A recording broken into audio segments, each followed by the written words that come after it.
Are you sitting comfortably? Then we'll begin.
Hey everybody, and welcome to another episode of There's Still Time, the AFTN Soccer Show, broadcasting on CITR Radio 101.9 FM from the unceded Musqueam Territory at the University of beautiful British Columbia. I'm Michael McCall.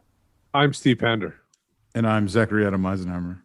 And we're gonna party like it's 2011, because it's the Whitecaps' 10th anniversary of being in Major League Soccer.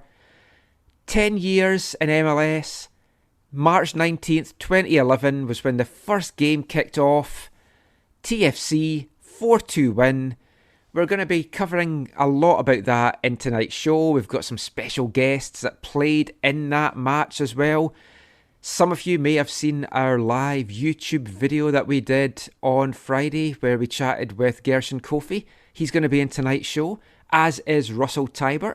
We're also going to hear from the man that was president of the Southsiders in 2011, John Knox, known to many people as Johnny Monster.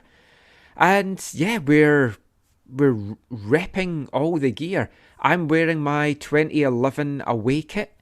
Steve is wearing the 2011 home kit. Zach is wearing his beard that he's been growing since 2011. He does have his Gershon Koffie A Gershon Koffie hoodie, man. hoodie. So yeah. And he was on the 2011 team. So I have a poncho that I threw during the live broadcast. So it's all great stuff. Now, one thing we were actually going to mention in the live show that I completely forgot about, and still the show went for an hour and 42 minutes. Don't worry, this is not going to be another 3-hour show. And last week's show of 3 hours involved me cutting stuff out to get it down to 3 hours. That's how much stuff we had last week, and we've also brought out 2 extra podcasts as well.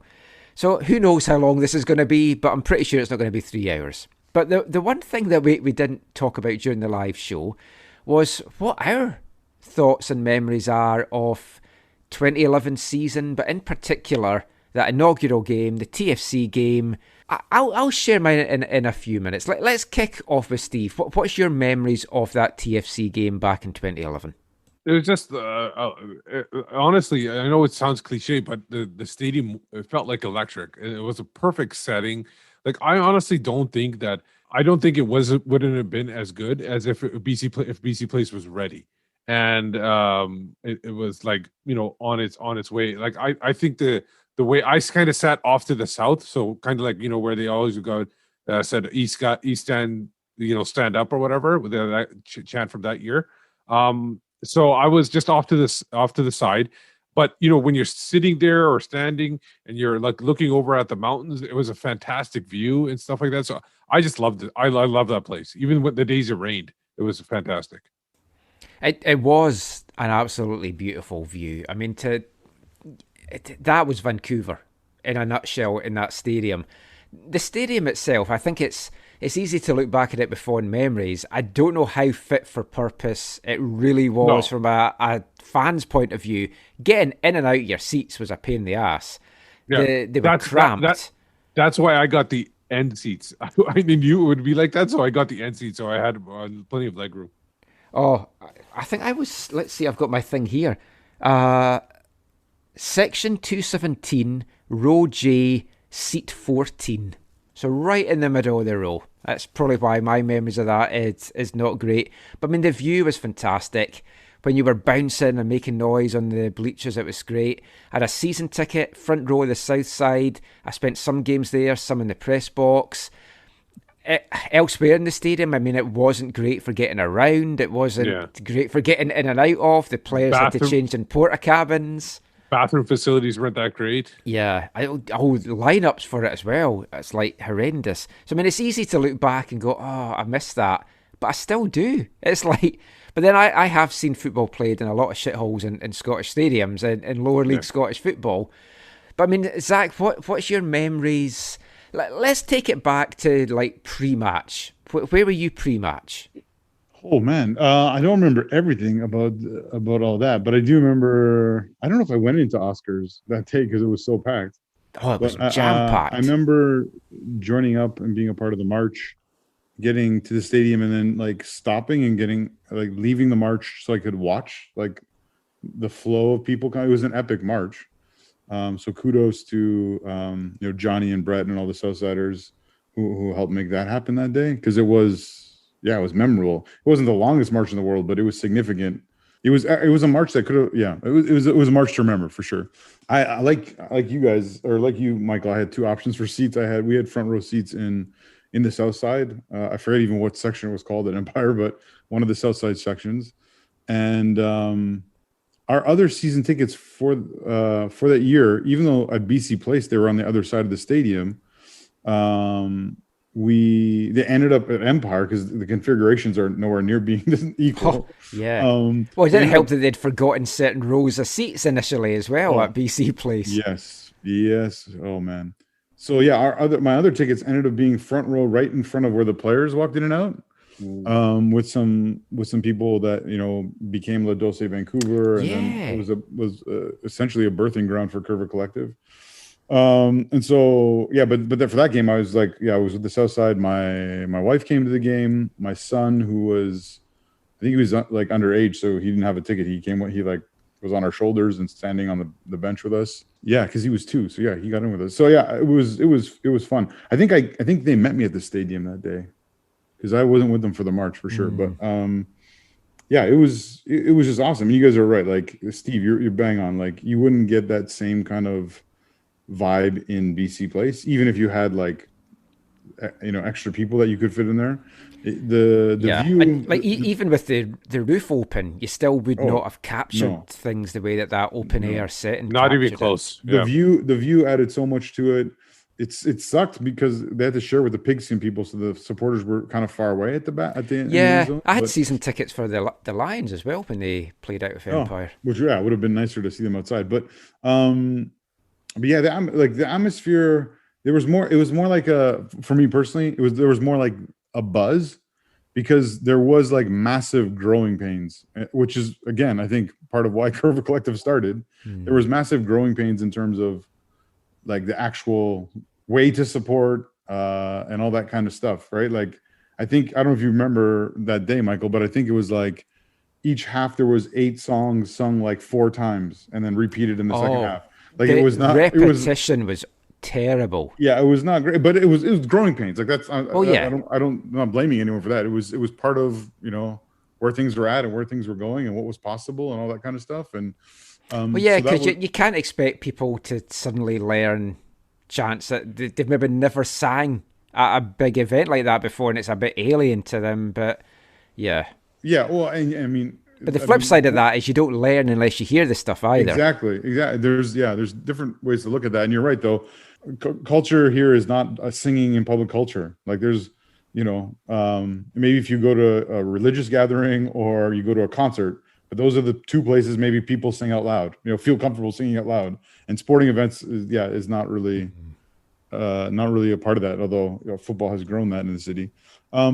So even though that was not ideal for me personally, still just being there with some people I'd supported with for so long, even though we were spread out and stuff, it was just it was really, really memorable. And then I think in this case, what happened on the pitch just made it took it over the top. Like, so the scenery is nice, but if you lose 4-2 instead of winning 4-2 with memorable goals and moments, I think that this day is less celebrated and Yes. and the memory is diminished. So the way the players played, my memories are, and I've shared this lots of times on the show before, but is of, for some reason, that was Aaron Vinter, right, for Toronto? Yes. Yeah, Aaron Vinter, I think he cost that game for TFC. And I love Adrian Kahn. I grew up going to a rival high school. I grew up very close to him. I got to know him when he came to Vancouver, loved him when he was in Vancouver, followed him when he went to Europe. But I still can't fathom, I still just cannot comprehend how Aaron Vinter started him at left back in that game. Like, it makes no sense to me. Like, and again, nothing against Adrian Kahn. He's not a left back. And so Tater, when you talk to Tater, he says, he switched Davide before the game from Vancouver's left side to Vancouver's right side, so he could just have a field day. Yeah, that was the phrase I was going to use. And he did have a field day. Yeah, and that shaped things. Yeah. I think it's the other one of the other things that stands out, without going into all the details of all the goal, was obviously Eric's goal, first ever goal, was huge. The ponchos, all that kind of stuff. I think it was the second goal. Was Terry's the second one? Terry's was second. Yes. Terry's was the second one. And so, again, we've talked about this long time ago, but when Terry scores and he makes that long run and jump and he jumps into the stands, he jumps into the arms of Massimo's brother and his whole crew. They're all there, and he jumps into Massimo's brother's arms. And so a memorable moment with like a personal connection, just like, that's, I'll never forget that. And Terry, for all the abuse he took from supporters here the time he was here, is a really quality guy and a really, really nice guy, and really respectful guy. And I have a lot of time for him. The one thing about the one goal that I really enjoyed, mostly because that my kid was, I think it was around 5, and he had kind of come to training sometimes. West Knight became his favorite player. Oh. So when he assisted on that goal, although my kid wasn't there to enjoy it, I enjoyed it on his behalf, and because West was so nice to him, right? So it was a special goal for that one. I really wish he had tried to score, but it shows that how quality of a player he was. And that was a moment too where you just you felt, even though it was early and we were obviously naive, you felt like, okay, there's something special with this team, because you're right. Like West Knight, if he was selfish, would have went for goal. Like he had a chance to score. And he never ever scored a first team goal for the But Caps. the fact that he did that, he set that up for the sure goal, was just like it was perfect. Yeah. I mean, there's so many memories from that day. And I know I'm bad for looking back rose-tinted glasses and I think, oh, it's great. And it's funny because when I interview folk, like we've got an interview that's going to be in the next podcast with Maxime Crepeau. And I say to him, I don't like looking back too much. I like to more look ahead. And that's kind of ironic because this bulk of this show is about us looking back at 2011.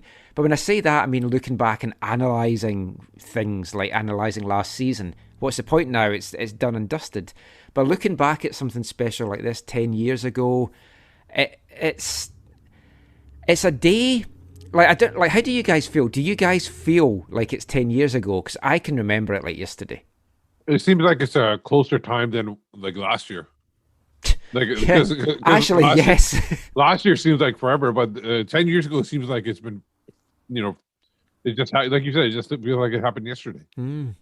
It maybe helps because I've got like the videos and I've watched them, and the Caps did some stuff last year when the shutdown happened on the game like a year early.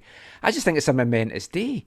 I haven't actually had a look to see what Portland's done today, but we're going to talk about Portland in a later part. It helps for me that it's also my mother's birthday, so it's always March 19th is always a special day in our house. Yeah, that's true. But the game itself, we're not going to analyse it. We'll just talk a little bit more about it. The game itself, it was a 4-2 win. It was a comfortable win for Vancouver. Now, when you left the stadium that day, Zach's touched on it there.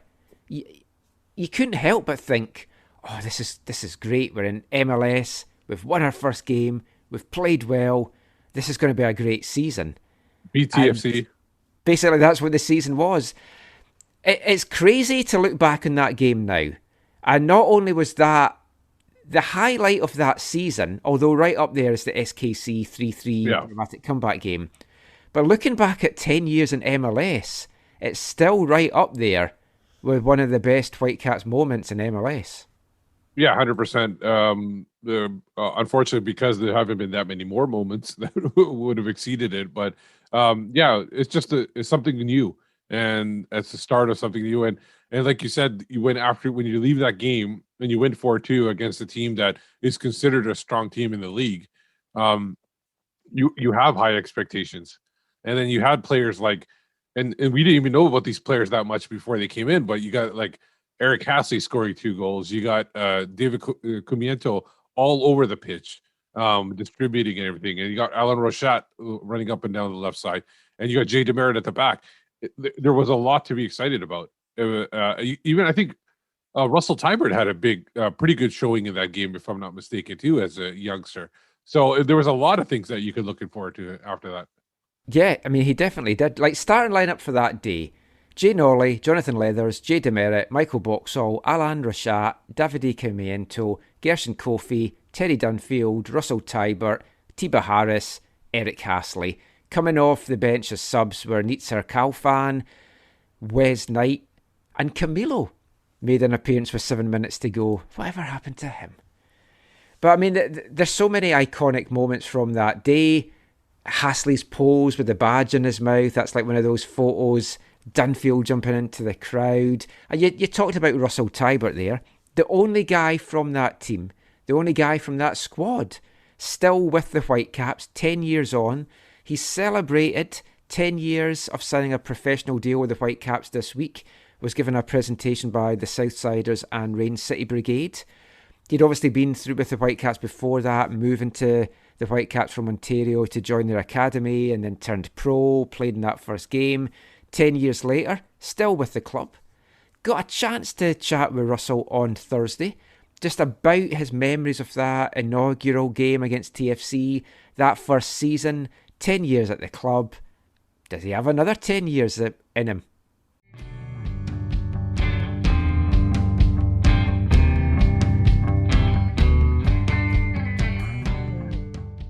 So, first thing to ask you, Russell, you got the plaque from the Southsiders and Rain City on Thursday, celebrating 10 years of a pro deal, 10 years as a professional at Vancouver. I know you've been there a few years before that, but when you look back to that day that you signed that contract, what kind of memories come back to you from that day? I remember the build-up for the MLS and how the city was so excited for the MLS team to come. I remember Empire Stadium, the ponchos that were thrown in the field. The first game that against Toronto FC, that's a big memory. But I think the build-up for me, signing the contract kind of a week before the season, just being so excited to finally play at home in Vancouver, because I had played one USL game prior to that, and that was an away game, so I'd never played in front of our fans before, and it was an exciting time for me to sign that contract, because I couldn't wait to play in front of Vancouver at home. It was a ton of emotions, but at the end of the day, it all led up to that first game against Toronto FC, so it was a special moment. Now, coming up to the 10th anniversary of that first game, I can still remember it as if it was yesterday. Everything from before the game itself, the post-game celebrations, everything like that. Does it still seem like a vivid memory to you? Is that like one of the highlights of your time as a Whitecap, just experiencing that whole day? Yeah, it definitely is. It's a top 10 moment for sure, just because you felt all the emotions from the fans, from the organization, from the players, from the city. It was just such a perfect day, and like you said, all those memories, you can relive them, and it's still just as special. Like you said, the celebrations after the game, it was really something. It was supposed to be raining that day. It turned out to be one of the nicest days, so everything worked out kind of perfectly. When you look back, I guess I'll ask you this in two parts. When you look back at the club when it first came into the league into 2011, to where the club sits now? I mean, it seems night and day. There's the training facility, things seem a lot more professional. Have you noticed a huge difference in the last 10 years in the club? Look, the way I can answer that question is, I remember the USL days when we were in our locker room was the SF Simon Fraser University's wrestling team's locker room, and we shared the lockers with them. That was a 10 by 10 room, and we had to walk 10 minutes to get down to the field. So we've come a long way as a club. We're in a facility that is one of the best in Canada. It's a great facility to come into work every day. We've grown as an organization in so many ways. The things that we've done in the community over the past decade, this club is growing, and it's really exciting to be a part of. The second part of that then, for yourself as a player, now we watched you in the USL, watched you in the academy, making an appearance in that very first game. When you look at yourself as a player, from when you took the pitch against TFC 10 years ago to the player that you are now, how have you seen your growth in that time? I've aged 10 years. Oh, tell me about it. Yeah, it's very special for me to be putting on this jersey, as you know, and to look over the past decades. To still be wearing this badge, to still be playing as a Vancouver Whitecap, it's just as special for me as it was on the first day. I'll always wear the jersey with so much pride and understand what goes with wearing the Whitecaps badge and what it means to be a Vancouver Whitecap. I think that's always something I'll hold near and dear to my heart. In Scotland, when you've been with a club for 10 years, you get a testimonial match, but these have basically died out over the years because there's very few players that kind of hang around clubs for that long or are like one club players.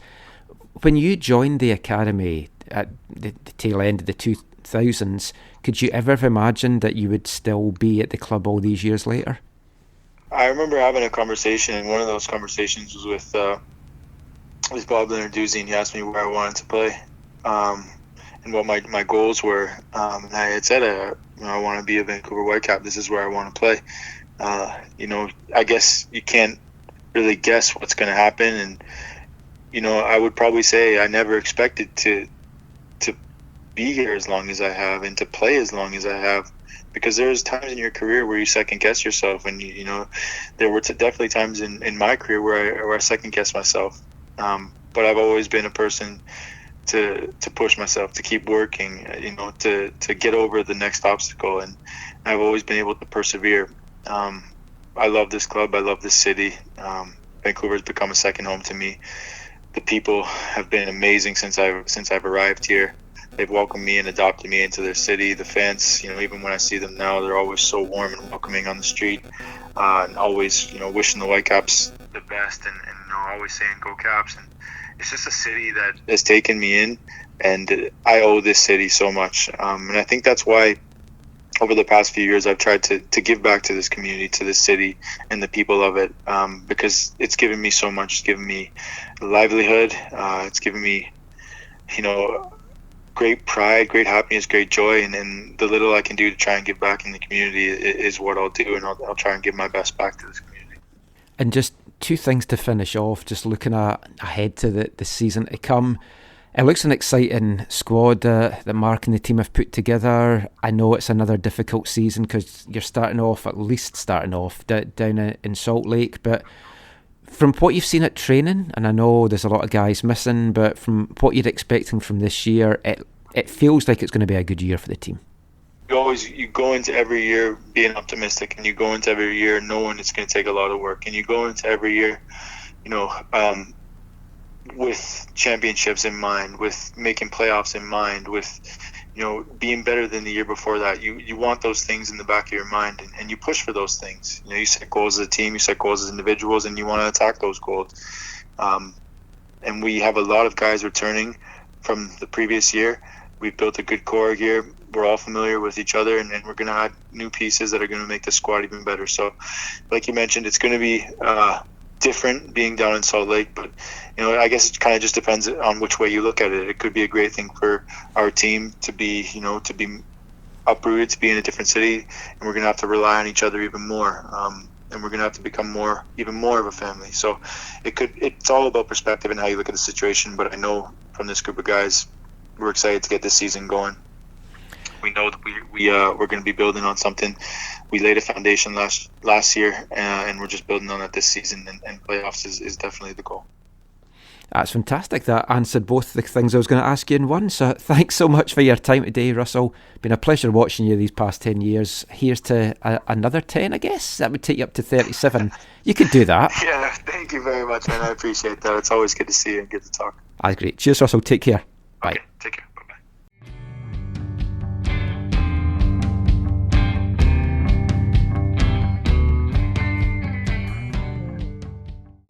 So Russell Teibert there, talking all things 2011 and 2021, and in between as well.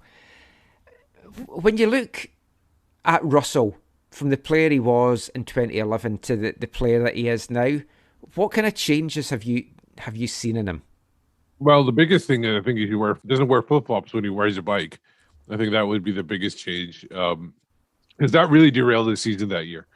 His hairstyles have changed, I think, every year as well. So there's that too. And fashion.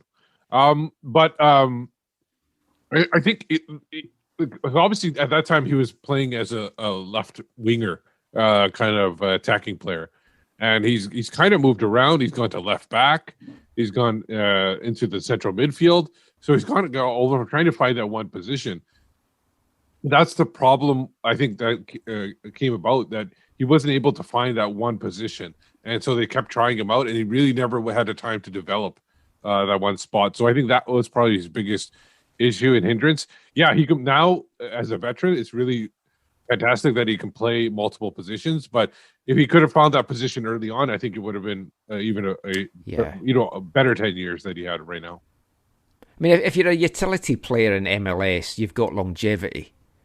I mean, I think that's shown. Like Andy Rose is a great example of that in the current squad as well just now. But I mean, Zach, Rusty, he's a great servant to the team. He's got his detractors out there. There's guys that love him as well, but you cannot question his commitment to this club, his love of the city, his love of the club. Over in the UK, if you're with a club for 10 years, you get a testimonial match.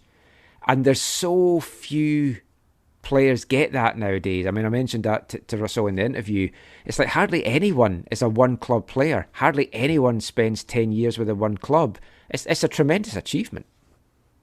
Yeah, you have to applaud his loyalty. I think there's been obviously people in the club who have rewarded his loyalty. You spoke to some of the reasons for that, his ability to adapt. When he was in the residency, he was an attacking midfielder playing behind usually two strikers. As he moved to the first team, he was often moved to the wing, probably because of his size and his pace when he was younger, and we know his stamina is great, and his ability to set players up. Yeah, so his versatility, I think, has helped him a lot. When you look back on his time with the club, I think the thing that stands out, aside from his longevity and his flexibility, is when you think about big moments or big seasons for him. I forget what year was it, maybe 2013. It was a Martin Rennie year, and it must have been 2013 or 2012 when he was in. It was kind of like there was a period in that season where he was part of this attacking triumvirate, this three-pronged attack with Camilo, Kenny Miller, and himself. Yeah. Where they were just really clicking. It was amazing. And they were scoring goals. So that was 2013, right? It was. I think it was, yeah. That was when he got his 2 goals against LA. Yeah. He had so many assists. Every game he seemed to get an assist for this like 7 or 8 game stretch. So good. I think we as at AFTN we're fair, and when we talk about people, we talk about the highlights. We also talk about some of the negative things or some of the lowlights. I think one of the things, and maybe this is I can't remember if this is speculation or this is confirmed, but I think one of the things that maybe is, because we know, and I think we're going to hear later in the show, like he is loved by people who he's played with and whatever for the most part. But I think there has been some concerns maybe over, like when you're at the club for a long time, you know everyone, and so you're connected, and so that brings you into connection with the higher up people at the club. And I think there's been some issues or I'm not saying he's necessarily done anything wrong, but I think there's been some inferences that maybe he's been a go-between between some of the squad and some of the hires up, which has created some issues. I think in particular, again, whether it was orchestrated or not, that was the 2017 car crash. Yeah. So he has had a couple moments that have been like concerning if some of these reports or suggestions are to be believed. But I think on the whole, actually that was 2018. Yeah, I was going to say 2017 sounds so long ago. But on the whole, I think his time with the club has been good, and he has been a great ambassador for the club in Canada, within Canadian soccer, and in the league in MLS, and he does a lot of community stuff too. Right? He does. He's really engaged in the community. So and on top of that, on a personal note, like he has been very generous with his time and with his honesty, right? Like Michael, you've asked me to connect with him on different things over the years for AFTN, and I think in particular, I mean, there's been a few things, but in particular, like what was it, young players game, the prospects game, at the All-Star game in Portland. Very, very the homegrown generous thing, very homegrown game. He very, very generous, very, very helpful. Other times where you've had me go do stuff on the road in Portland, preseason stuff, very, very open and giving of his time and willing to connect, and even here in Vancouver as well.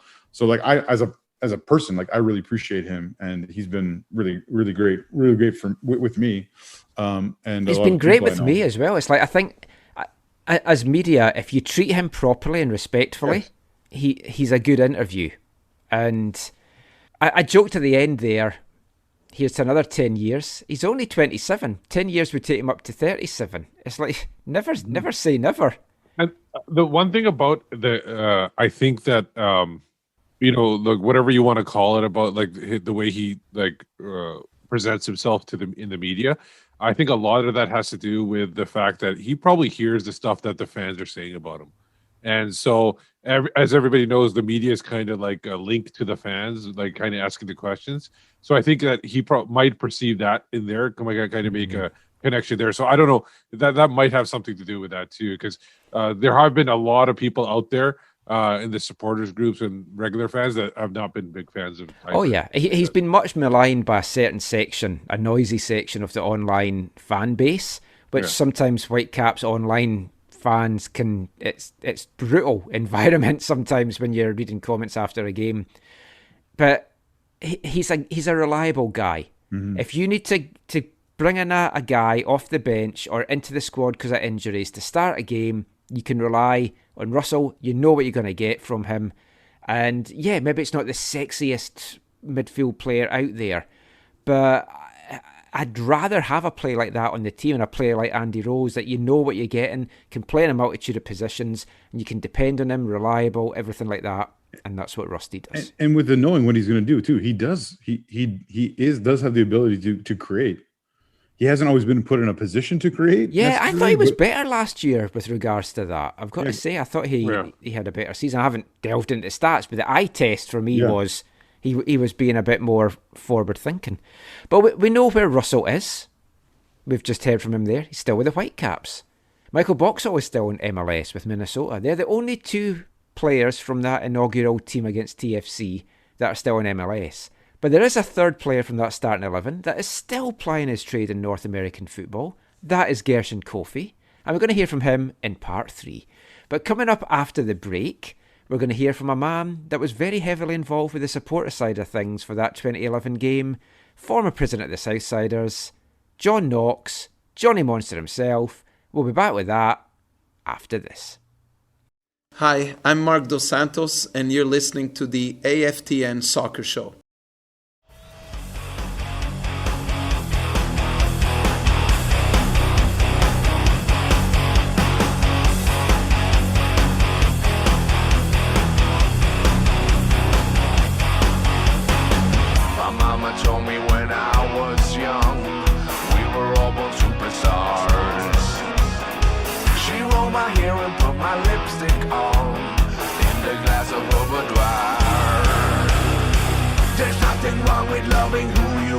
She said, Gussie made you perfect, babe.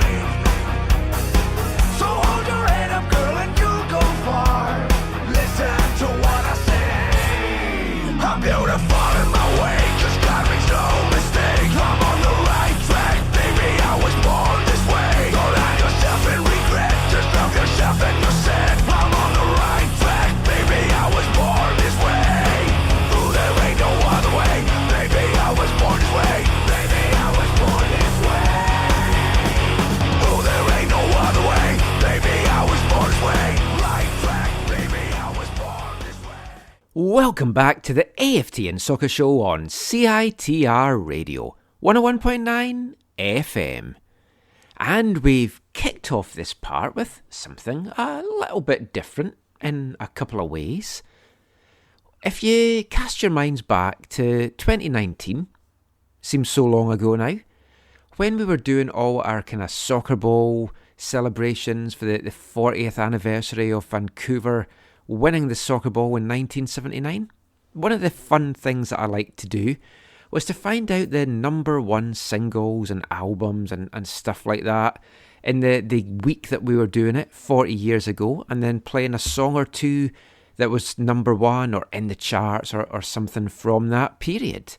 So that got me thinking, since this episode is primarily about the 10th anniversary of that 2011 game against TFC, just what song was number one when the Whitecaps played their inaugural MLS match?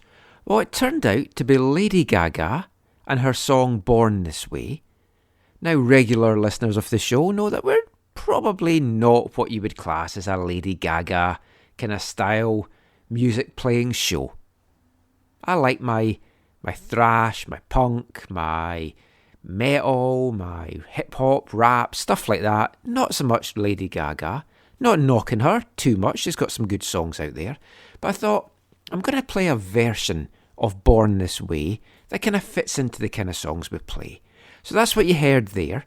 From 2018, as far as I can gather, from Norwegian singer-songwriter and recording artist Leo Moracchioli. He does a number of covers on YouTube, so you check that out. I thought that was a fantastic version of the song. It was either going to be him or Alice Cooper doing a live version as well, but we went with Leo, and I think that was a good choice. But anyway, we are going to be continuing our look now at the Whitecaps' inaugural match against TFC, that inaugural season in 2011. You heard our thoughts about it in the first part of the show. You heard some thoughts from Whitecaps player Russell Teibert as well. So we thought in this part, we would bring you a chat with a man that was very heavily involved with the supporter culture in the city the day that the Whitecaps went into MLS. Long-time Southsider, founding member of the Southsider, and president of the Southsiders in 2011. He's been on the show a number of times before. Haven't had him on for a few years, so it's great to catch up with him again. Welcome back to the show, Johnny Monster himself, John Knox. How you doing today, John? Hello, thank you for having me back. It's been a while. It's been a long time since you've been on the show. So we were sharing our memories of that day there. So let's just get straight to that. When you look back at March 19th, 2011, what immediately comes to mind for you? Pressure. I know that in the weeks and months leading up to that first kick, the Southsiders board had been working around the clock to take care of a million things to make sure that this was the perfect day for Vancouver supporters. We had to get a pub lined up. We had to make sure people knew who we were and how to get in touch with us. We had a membership recruitment drive. We had rallies to get people out. There was a lot of work to try to get the word out that this was going to be something different for the city, and we really wanted people to get on board with it. So first kick comes along, and the morning of, of course there's buzz around town. The Whitecaps are going to be at Empire. It's going to be this great thing for the city and for soccer fans all around the province. But from my point of view, I'm hoping against all odds that this actually turns into the vision that we've hoped would pan out. And I can tell you that I showed up at Oscar's Pub, which was our designated supporters pub for the first part of that first season. And I got there hours early, you know, with the expectation of setting up a recruitment table and, you know, trying to get people interested in what we were doing. And I get in the door and the place is already packed to the rafters. And there's this buzz, there's this energy in that room. And it just clicked for me. It felt like everything is going to be the way it's supposed to be. And sure enough, we had a wonderful pregame. We were very fortunate to have the likes of Buzz Parsons in attendance, who made a point of approaching me and saying, you know, I was around for the Soccer Bowl and I've seen nothing like this in the city. So, you know, kudos to you guys. And that meant a lot because, you know, here's like a Canadian soccer legend saying like, wow, like you guys are doing it right. And this is going to be a great thing for the city. And sure enough, you know, people are having their pints, we're singing some songs. You know, a lot of the carryover supporters that had been there for the Swangard days and had been there with the Southsiders that knew some of the songs, we began singing them in the pub and teaching them to people that maybe weren't all that familiar with them because they're new. And sure enough, we've soon got the pub in full voice, and then we're out in the street with this massive march down Hastings Street down to Empire Stadium. And cars are honking for us and transit buses are going by and the drivers are giving us the wave. And you know, it was just an absolutely amazing feeling. And when we get into that stadium and get our first look at it with our actual eyes, it just took your breath away because you just realize like what a special place that was. Even though it was a temporary stadium, yeah, it just had this vibe to it. And we had the right people to fill it at that time. And it was just an absolutely incredible day. It was one of those days that, like I was involved with the board at that time, but it wasn't really, I didn't have that much to do. It was like guys like yourself and Brett and Shane did most of the heavy lifting that day. Could you actually enjoy that day pre-game? Like, because when I arrived at the pub, it was maybe, I think I got there about 12:30, and it was like packed out the door, and I was like, holy shit. And it's like, it was easy for what I was doing as kind of the communications person I didn't have loads to do. It was already done. Could you enjoy that day? I did, because when I saw that the people had turned out like I had hoped they would, that put me at ease right away. I mean, yes, I was still going about and introducing myself and, you know, trying to get people riled up and excited and get some chants going. So there's definitely a work aspect to that day, but it's as much fun as work can possibly be given the situation. You know, I'm doing something that I've worked hard on with several other people who have committed hours and hours to getting this off the ground, and it's working out. People are getting into this, and it was just so satisfying. You know, the only thing I can really describe it to, it's like, you know, if you take someone to Disneyland for the first time, and maybe you've been there 3, 4, or 5 times, you've been there, done that, you know what all the little, you know, secrets and surprises are around the park. But now you're showing this to somebody else for the first time, and their eyes are wide open and they're realizing the potential that's in front of them. And you get them on that march and people are just giving it. That was just all payoff, you know, from where I sat. And I couldn't have asked for a better day. And the way the results played out too, it just was the icing on the cake. We could have tanked that day 5-0, you know, and I would have still been thrilled that it went off the way that it did. When you look at the either the build up or the day of, what was the biggest difference from the MLS, that first kickoff, to previous years when you would just go to Swangard or something like that? What was the biggest difference, or what was the biggest challenge? The biggest challenge had always been bringing people together, because there was just no real way to congregate in substantial numbers at Swangard outside of the tailgate parties used to throw in the parking lots. Yeah, you'd get a dozen people out, maybe 2 dozen if you're lucky. But what was different about MLS is we had a pub and we had a march, and people knew this is where I need to go to enjoy this day to the best that I possibly can. And they came in numbers, they put their hearts into it, put their pints into it, certainly. You know, they took full advantage of this amazing opportunity for supporters to enjoy football the way it's really meant to be enjoyed, you know. people have different views on how to enjoy football, but what happened on that day is what I like and what I know a lot of other people like. And what I also knew that day was that people who hadn't been exposed to that before took a look at that and said, I want to be part of this. This is something I want to do because this is awesome. And that was just absolutely a wonderful day. And it was very, very meaningful for me personally. Can you believe it was 10 years ago? Because I can still remember it like it was yesterday. Now, it helps that I've got the videos up on our channel and I've tweeted some of those out in the last couple of days and stuff as well. But I can still remember pretty much every aspect of it. The ponchos coming flying over, the post-game and all the players came up to the south side arms in arm and just like celebrating with everyone. It doesn't feel like 10 years ago. No, it doesn't. And, I can put things in like the context of like where I was in my life at that point in time. Around then I just started a new job. I hadn't had my son at that point in time. I'm a totally different person then as I am now. So it's really interesting it's 10 years. That's a decade. That is not an insignificant amount of time. Yeah. But still, the memories of that day are really cemented in my mind. Absolutely. There's just so much going on there that we had hoped for that came true, came to be.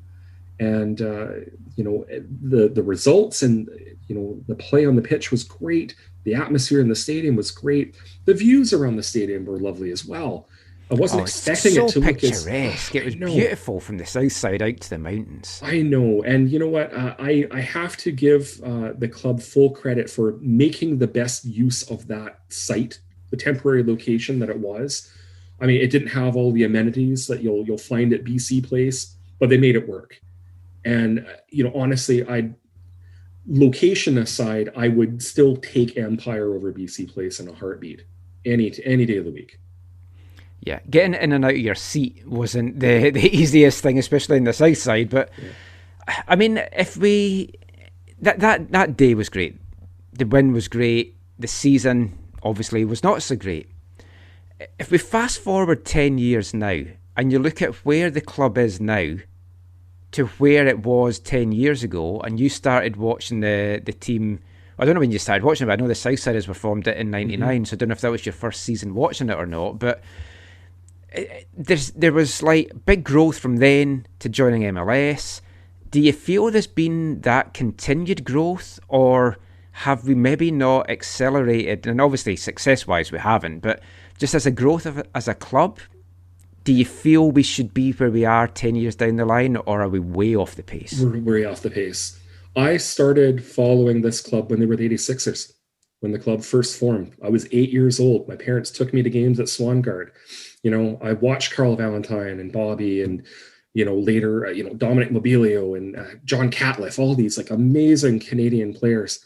And the pride that came from that club, their accomplishments, they were just unstoppable, and they were a joy to watch. And it didn't matter that it was, Swangard, right? It didn't matter that this was, a suburban soccer pitch, off the beaten path from, the upper echelons of what you might find in other countries, or even the United States for that matter. I mean, what we had there was really special, and a competitive team that wanted to win and got it done. And, certainly there was further A-League before that. But we had a real contender team built mostly from local players. And you had some real pride behind that. These were guys that lived down the block. And in a lot of cases in those early years, I mean, some of these guys were working second jobs just to, pay the bills, because they weren't getting paid well playing soccer in Canada.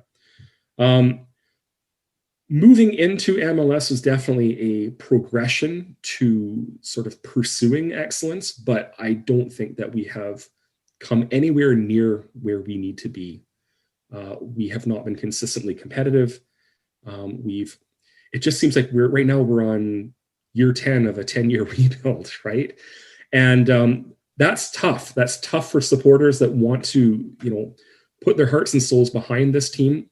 But if the club isn't able to get the right people, the right coaching personnel, the right executives in place, this club is going to continue spinning its wheels, and it's going to be losing supporters as they go because they're not delivering. They're not delivering on the dream, which is a championship, or at very least, a consistent contender that's going to make the playoffs every year, that's going to give them a real run for their money, and give the people in this city and more broadly throughout the province a team that they can rally behind with hope.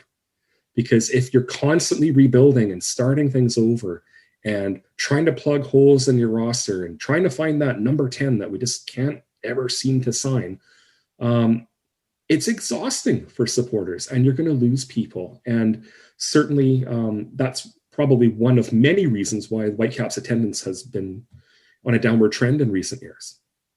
There's other reasons, of course, but certainly the lack of success on the field has been, I'm certain it has been a real factor for them.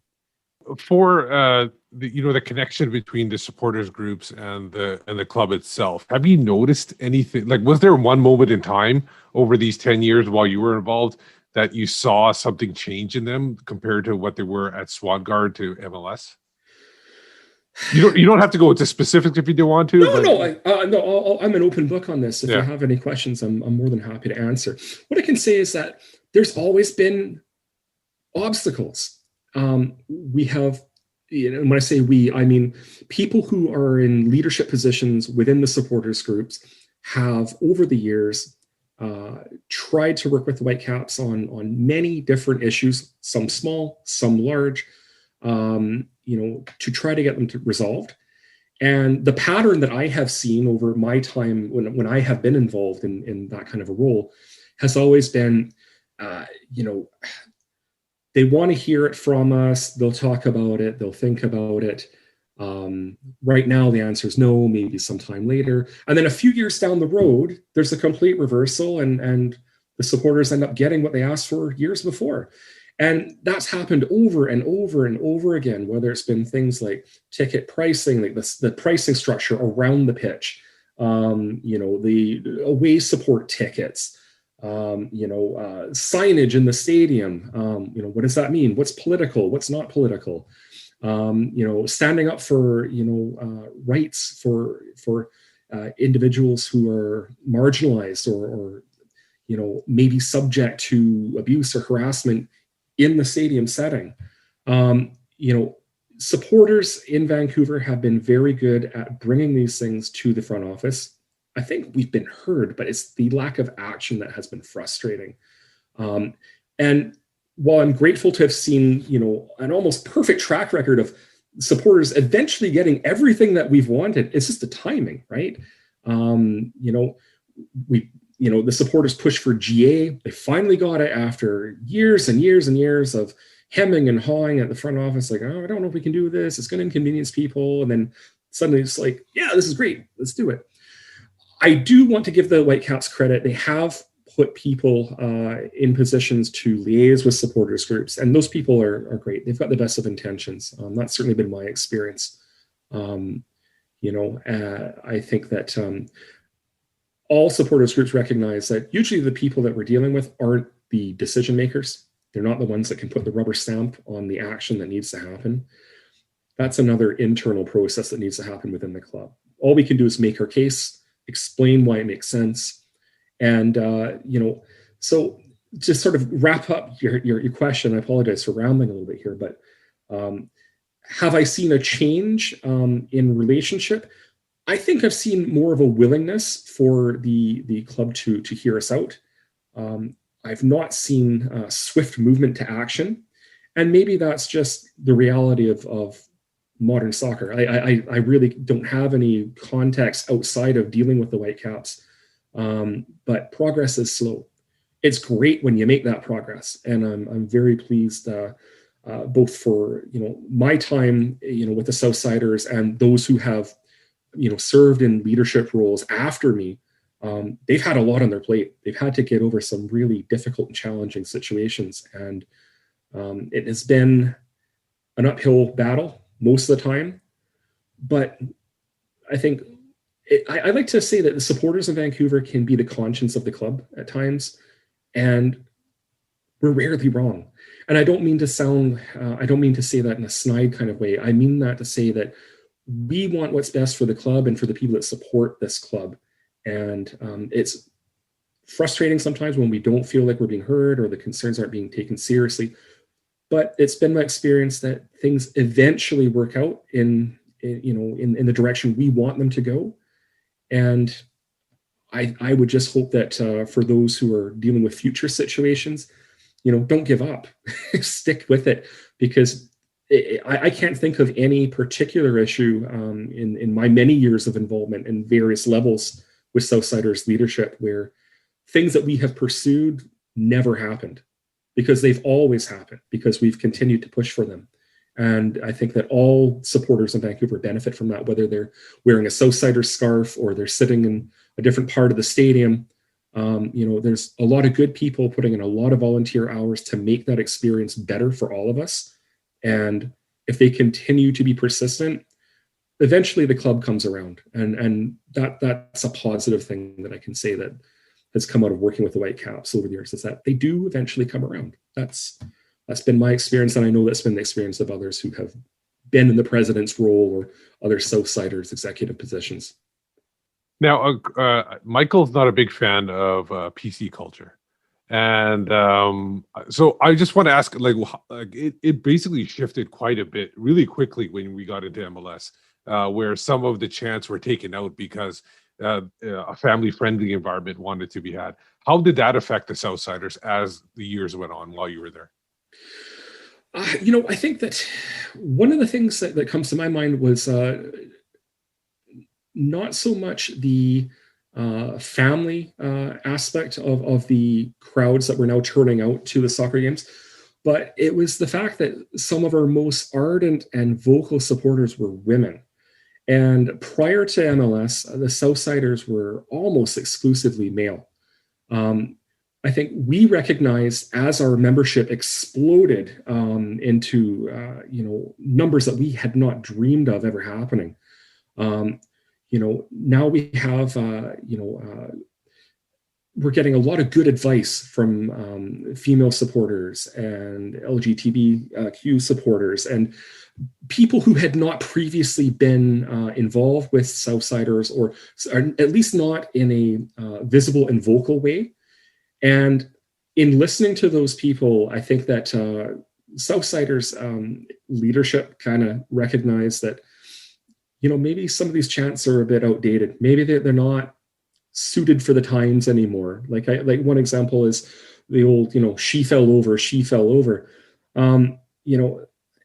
That's just not the sort of thing that a lot of us felt comfortable doing now, because there had to be some accountability to the membership, and a lot of that membership was women, and quite rightly so. They would be given a shit for not dealing with that and putting a stop to it. So I think that certainly one of the positive things to come out of the membership growth was definitely that the Southsiders moved out of our old, perhaps male-oriented chauvinistic ways in terms of the chants that were being sung, and we're a little more mindful of the effect that can have on some people. And some people might say it's a little too PC, it's playing it safe, but at the same time, why would you want to piss off people that are willing to put down their hard-earned money, put on your scarf, and they just want to go out and cheer with you, right? So I think we grew, in terms of our ways of demonstrating our support, because we had to be mindful of who we were with and what we represented then, not what we represented at Swangard, what we represented when we showed up at Empire or at BC Place. We're not the same Southsiders anymore. And I think that one ideal within the Southsiders, which honestly carried over from the Swangars days, it was always there, but it was always that every person has a right to be there. Every person has a right to cheer and join in and support with us, and we should not turn that away. So as the membership grew and the demographics within the membership were more diverse, I think we had to change, and it was a good change, and it was the right thing to do. So you saw a lot of change, as we talked about, from 99, when the Southsiders were formed, to 2011, in terms of the club, where it is now from where it was 10 years ago. There are improvements. There's a new training ground. It's a lot more professional. I know you're no longer a season ticket holder. What do you feel needs to happen with this club in the next 10 years? And what would it be specifically that would bring you back to the fold?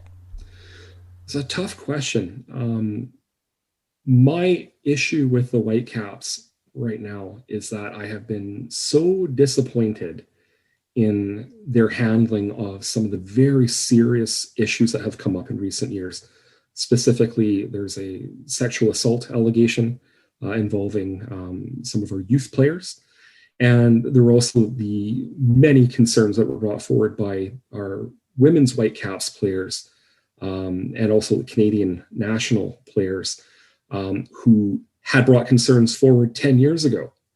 And those concerns were not handled appropriately, in my view.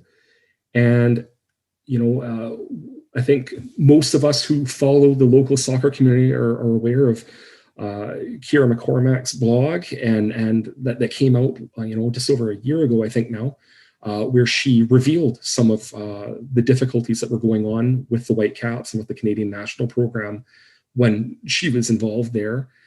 And it's just gut-wrenching when you're reading these horrible experiences that people have had within the organization that I, as a supporter, I'm supposed to love.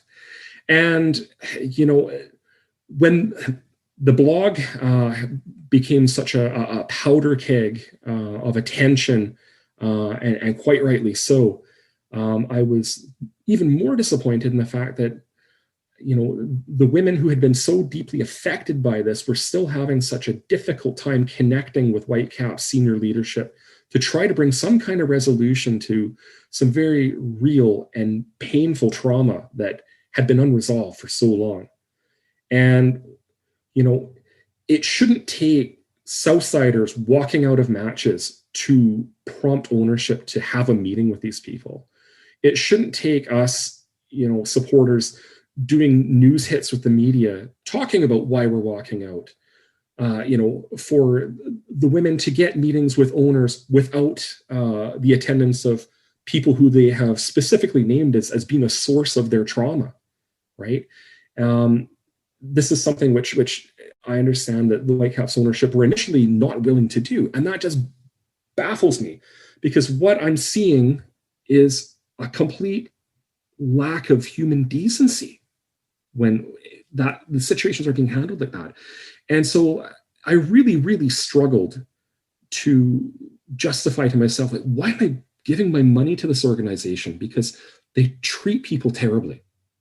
You can't say it was in the past and it's not the same people, because the same people are still involved, right? We have some of the same people that were present at the time that mishandled the allegations that were brought forward at the time. They're still involved now. And the current owners, while they were not directly involved at the time necessarily, they're just following suit by allowing the situation to fester, worsen. I could go on for days about this, and I appreciate that you've not got time for that. But what I can say is that, that was the last straw for me. And after I came to the conclusion that it was not right for me to give my financial backing to people that do that to other people that make attempts to handle allegations rather than resolve allegations. It was the easiest and hardest decision of my life, because I've supported this team for 30 years, right? I've been following them since I was a little kid, and I've been involved in getting the supporters movement off the ground. I've served as president on 2 occasions. I've served as vice president of the Southsiders as well. I've helped out in many roles. I've volunteered countless hours to try to get people to those games. And yet I'm really in a way, advertising for an organization that has not shown basic human decency. And so that just did not sit well with me.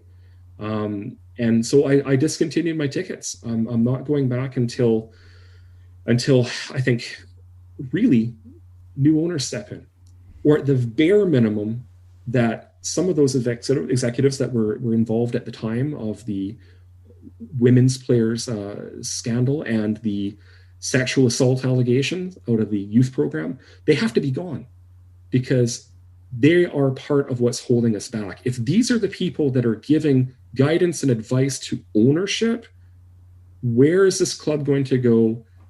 Anywhere but a continued downward trajectory as far as dealing with people in the right way, because they've not demonstrated that they can get it right. They've had over a decade to get it right, and they're still getting it wrong. So are you confident for the next 10 years? Do you think if we're sitting down chatting in 10 years' time, we'll be talking about a successful Whitecaps as a club on the pitch and as an organisation off it? I think the one thing that we've all seen is that things come and go in cycles. There's good days and there's bad days, and people in leadership positions don't stay there forever. They can stay a hell of a long time, but eventually they move on. And so it's almost like, I think that for those of you who maybe listen to this podcast and maybe feeling some of the same feelings that I do about this, wait them out. You can support the club without your wallet, right? And I would rather watch a match on TV. Shaw Cable's going to get my money there, but I need not put it into the MLS coffers, which is an organization which has certain members within its organization that treat people poorly. And I'm just not good with that. So I'll wait till they're gone. And when they're gone, I'll come back. What I do hope, though, is that I do hope that for the women players who came forward with their stories, horrific stories, I hope that they find some healing in this, and whatever that journey needs to be for them, only they can say. But I do wish them well, because I think they have been, they have suffered more wrongs than necessary than what initially happened.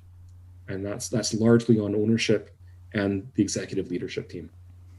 Well, I think that's a good place to end that, John. Thank you for joining us. It's been a long time since we had you on the show. I've missed having you on the show. We'll get you on again, hopefully soon, to talk more positive stuff and hopefully some changes and success on the pitch. But happy days 10 years ago. Enjoyed spending that day with you and the time with the Southsiders at Swangard before that. Thanks for being on, and we'll talk again soon. You bet. Thank you.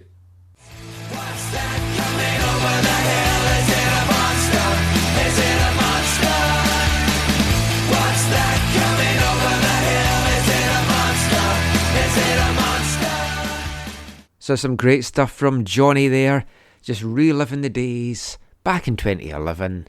That's what this episode is all about primarily. And we're going to be continuing it by talking to another player that was part of that starting 11 in the game against TFC on March 19th, 2011. A player that was with the Whitecaps before they went to MLS, spent 5 seasons in Major League Soccer with the Caps, got his Canadian permanent residency, and these days calls Montreal his home. Well, maybe his temporary home, because he has a new club down in the States after joining Indy 11 this off-season. So we're going to be back chatting to former Whitecaps midfielder Gershon Koffie after this. Hey, I am Axel Schuster, and I'm listening to the AFTN Soccer Show. I heard that you're settled down, that you found a guy and you're married now. I heard that your dreams came true. Guess he gave you things I didn't give to you.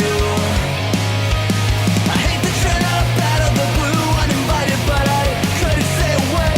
I couldn't fight it out. You don't just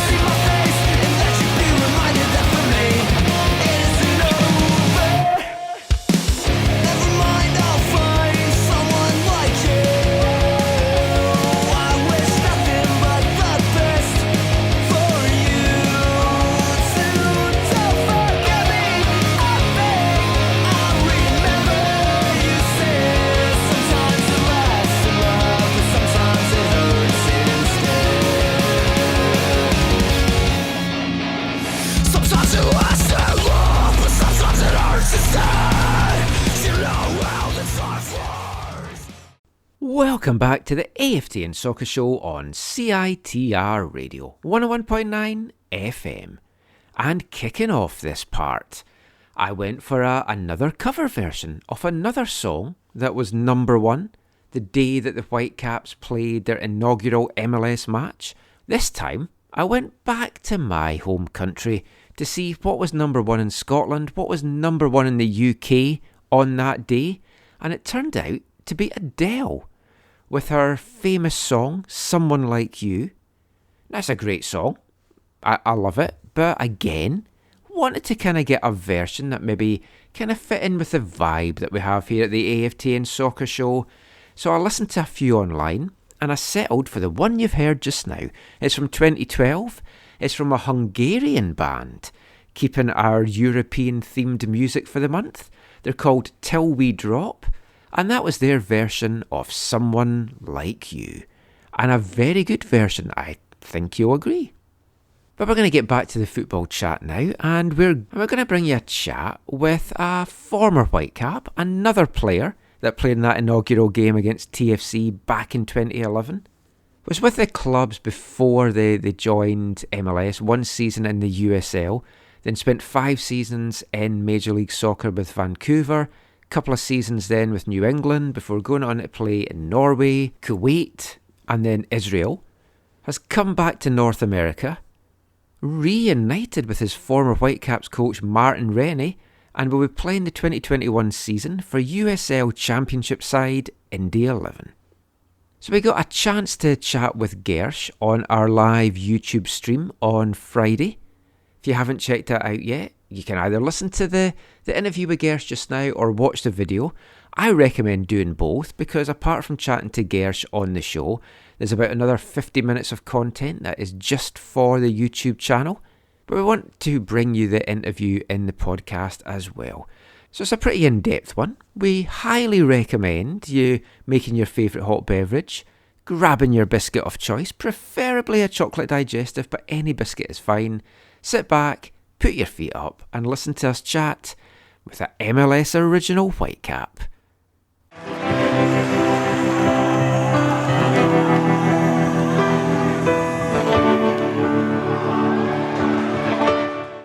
Welcome, Gersh. Thank you so much for joining us tonight.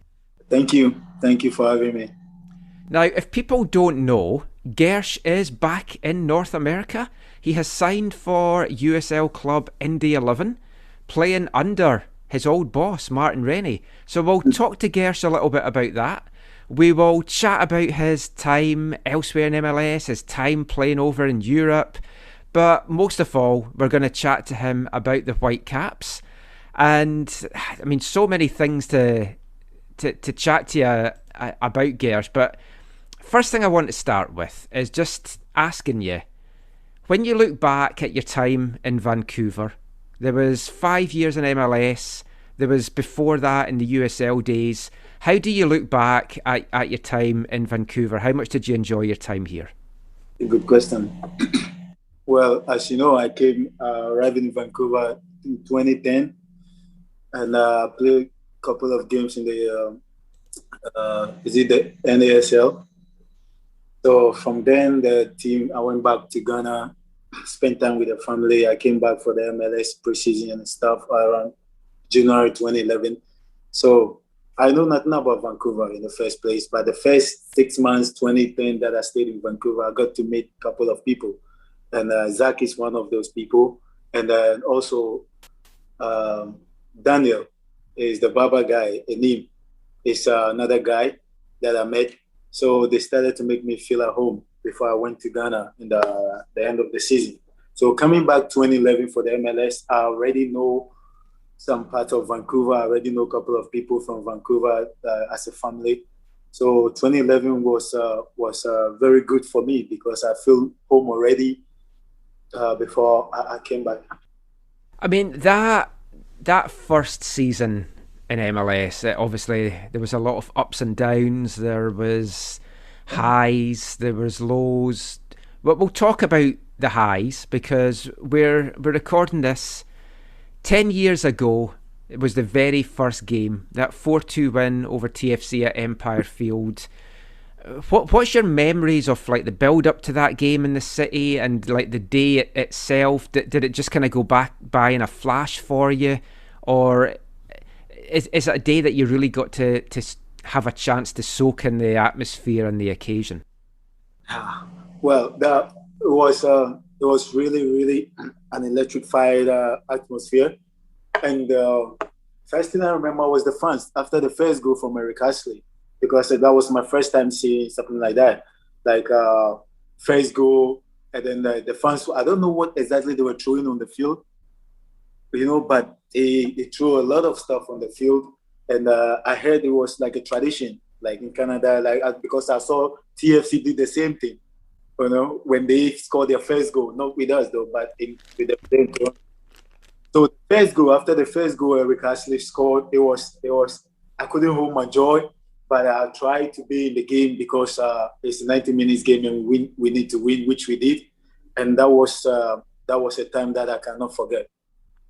Well, what they threw on the pitch that day was rain ponchos, which I still have mine, or I think that's the one I've got, but I've got a rain poncho anyway. The one you have, is it from 2010, 2011? It might be. I don't know, but probably, because it was in with all my other stuff that I've got, so it might be. But it was meant to rain that day. So because it was an open air stadium, the club thought we want the fans to have ponchos to stay dry, but then it didn't rain, so then everyone just kept throwing it on the pitch. So it was a weird thing. I don't know if it's a tradition in Canada to do that. I mean, the other two guys might say that, but I thought TFC did the same thing. But on our game, it took us 3-5 minutes to get it clear before the game continued. TFC, I think it was the what's his name, Danny Dicchio goal, and that was their opening day, first home game in 2007, and it was seat covers. They had seat covers. Okay. That's what they threw on the field for that. Okay. All right. So it's not a tradition. No, we can start it. We can make it a tradition. We can just keep throwing things on the pitch. I'm all for that. But you played the first game already. I think it's for the first game of every team coming to the league. So, but Vancouver has been in the league for 10 years. 10 years. And MLS doesn't like when you throw things on the pitch. Oh, sorry. But I just wanted to go back to that very first season. Now, it was a tough season. Replaced the manager after 12 games. Tater's the guy that brought you to Vancouver. There wasn't a lot of highs after that first game.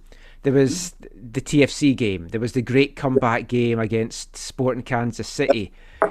After that, there wasn't a lot to kind of celebrate and enjoy from the season as a fan. Now, as a player, how tough was that first year, just keeping motivated, knowing that there was going to be a new manager coming in at the end of the season? Was it hard to focus? Was it hard to get through that first year? Yeah, it was really tough year, and as you know, you were there, so you saw everything that went down. And in the locker room, we tried to keep each other going, because regardless, we have to finish the league, and we have to finish on a good note.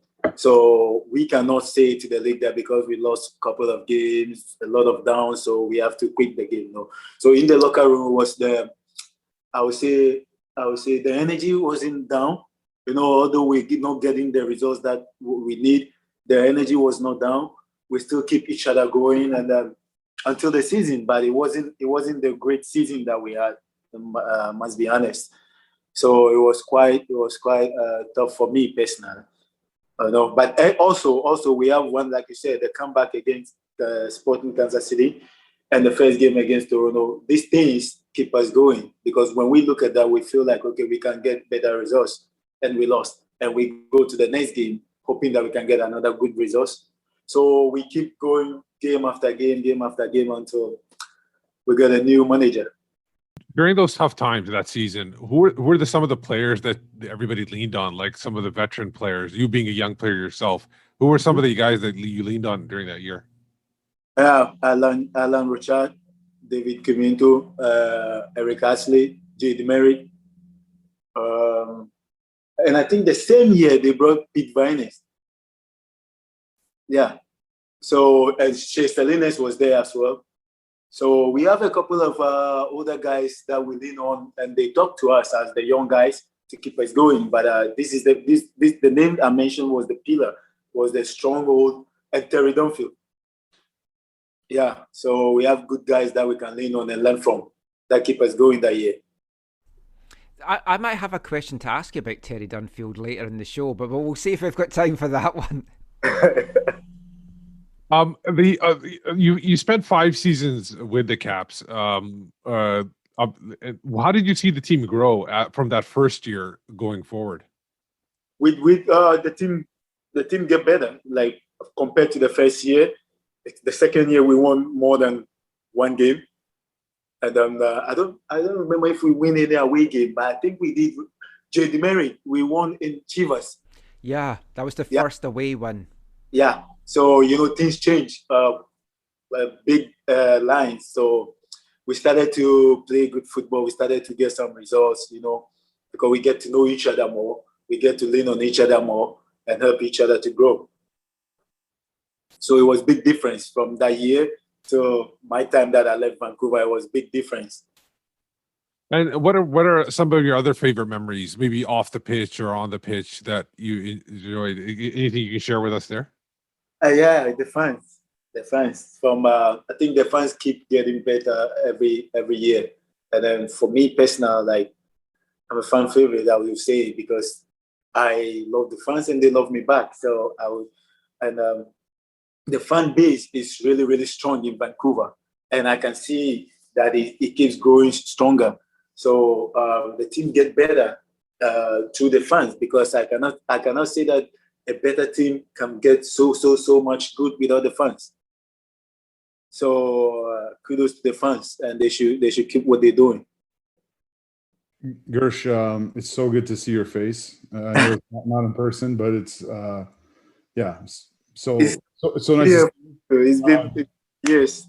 I hope everyone and your families, both in North America and in Africa, are doing well and are safe. I lost mom. I lost my dad.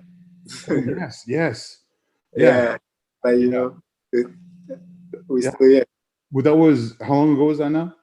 I lost my mom 2 years ago. My dad just last month. Last month, yes. Yeah. But the good things also came in. I got married. I have a baby. So, we cannot talk about the loss too much. We have to focus on the good side too. Yeah. Sorry to hear that, though. Yeah. You still have your siblings, some siblings and other relatives at home in Accra and Ghana, right? In Ghana, yeah. 4 sisters. I'm the only boy. Yeah. Zach, I miss you. I will see you forever. For real, man. I can't wait to see you in person again. I don't know when it's going to be, but I look forward to it. And I'll come with your granddaughter. For real. The first question I have for you is kind of actually even a little bit before. I know Michael touched on a little bit, but a little bit before MLS. And I'm wondering, as much as you're willing, if you could share on the process that brought you to Vancouver. And the reason I ask that is because one of the big topics in Vancouver over the last year or two in the Mark DeSantis era has been recruitment and how Vancouver brings in players and who's involved and what that looks like. So I'm wondering, again, as much as you're willing, if you could share the process that brought you to Vancouver. Now, I know this was 10 years ago or more than 10 years ago, so it was a little bit different, but I think you could probably, from the stories I've heard you share in the past, I think you could paint a picture for people of what it looked like for the Whitecaps to get you from where you were into their squad and into MLS. Yeah, it was quite a journey, though. Thanks to God. But I was it was 2010 when I played Internationalize in Ghana. And then every year they do have Ghana as talent, but I got injured around 2018, 2019. So I traveled to Sweden to get my ankle fixed. I came back to Ghana, tried to keep it going. I started playing. And then around July, we had that tournament again. So every year, scouts from teams around the world comes through to get players. So we Actually, I played like 3 games the same day, 390 minutes the same day, and the next day was Sunday, so I wasn't feeling well because it's not normal to play 3 games in a day, But I loved the game so much, I wasn't thinking about my health or how tired I would be. But God being so good, teams were watching me. So the next day I came to the tournament, I wasn't feeling well, so I told the host that I couldn't play, and he told me that no, you don't have to play because we have few teams that want you, so you have to make a decision. And I said, okay. So Monday, I met with, I think, not Tom first. I met with New York. Yeah. Red Bulls. Yeah. Yeah. I met with New York. I met with Kansas City. Was there one other? Scouts, no, because their scouts were there, and some scouts from Sweden, from Norway, were there as well. So I met with these people, but they speak good about MLS. I know nothing about MLS. And the next day I met with Tom. So right away when I met with Tom, he mentioned Vancouver. I have no idea about Vancouver. I know about Canada, but when you say about Canada, I know more about Toronto, because most people from Ghana, when they travel, they don't come all the way to the West Coast. They stay in the East Coast, so we know about Toronto and stuff. He spoke to me about Vancouver. It sounds good about the city and stuff, and how the team wanted to build up for the next year. And I said, yeah, why not? So he gave me a video to watch, and I saw the Capilano Bridge. And this is what triggered me because I love the bridges. So he showed me that, and I was like, no, I would like to see. I would like to come and see for myself. So that was the journey. The journey started. So first off, great decision on not going to Dead Bull. Mm-hmm. Awesome. I really love that. What was there another Cascadian team that was interested in you? Portland. Because you met with Gavin Wilkinson, right? Yeah. Again, but great decision. It took Khalif Alassane that day. Right. Yes. Because we were two that's supposed to come MLS. So since I said I would like to go Vancouver, he said to my manager that, okay, how about this one, Khalif Alassane? And he said, yeah, okay, so you take Khalif Alassane and Tom will take Koffie. Yeah. So it was fun though. And so then did you sign right away, or did you come to Vancouver right away? So right there, I did not sign, but they told me that when they get back to Vancouver, they will send me an invite. I have to go to the MIC, get the visa, everything done. But at the same moment, I got a call up for U17. So the day that and this call up came to the same tournament that I played, because we played against the U17. So Tom said that he would send me invite and stuff. So he sent me the invite. We got the visa, everything. But the day I'm supposed to leave, we're supposed to play the qualifiers for the U17. So I skipped the Vancouver for 5-6 days, But unfortunately too, I didn't get the chance to play that game because of 1 or 2 reasons. And I told my manager, so what am I doing here? If I cannot play this U17, I need to go pursue my career. Yeah. Sometimes getting in those international games can be tricky, right? Yeah. And that was very tricky because I wasn't even 18. And my visa was with me. I was supposed to go Canada today, and I was sitting in Ghana not playing. So when you went to Vancouver, had you already signed the contract, or you went to Vancouver and then signed in Vancouver? I went to Vancouver to sign. Okay. Yeah, they got me the visa. I came to Vancouver. Even when I came to Vancouver, I didn't sign right away. Okay. Because they said to Tom that it's only Tom that came to me in Ghana. So they would love to see me play in person at least a couple of days. And we were training at SFU. Yeah. So we have to train there. Greg and Bob has to come there, see me train for 2-3 days before they sign me, because they wanted to know that this is the player that they want to sign. Yeah. And if I didn't do well there, they wouldn't have signed me. Regardless that they're giving me visa, everything, they wouldn't have signed me. So it's good that you performed well. Yeah. Just one last question about this. Pre-MLS, aside from obviously your playoff goal against Portland, are there any other highlights from that time the USL era, the build up to the MLS before the first game? Any other things that stand out to you from that little period of time? I don't think the Portland game is my first game. No, but was that your first goal? No, it was my first goal, but it wasn't my first game. Yeah. I think we play with a team from, I forgot. They wear orange jersey. It's a playoff too.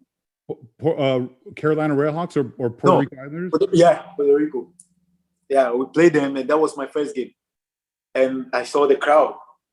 I know you were in the crowd, but I didn't see you. I didn't know you by the smoke. Michael was in the crowd too.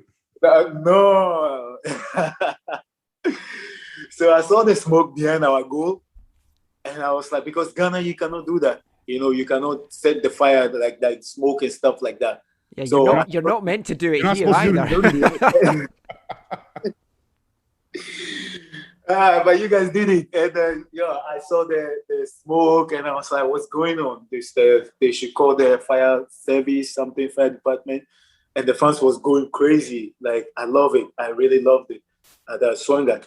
So that was my first game. I think we tied. We went there, we tied it, and we skipped to the next phase of the playoffs. That's when we play Portland, and I got my first goal. I think, I don't know, is it before? It's under 1 minute. Yeah, it was like right away, and then there was so much smoke in that. I'll never forget that. Yeah. It was the smokiest I ever saw it. Yeah. So, and I think Portland tried to stop the game because there was so much smoke. Yeah. Yes. Tried to stop the game. Yeah.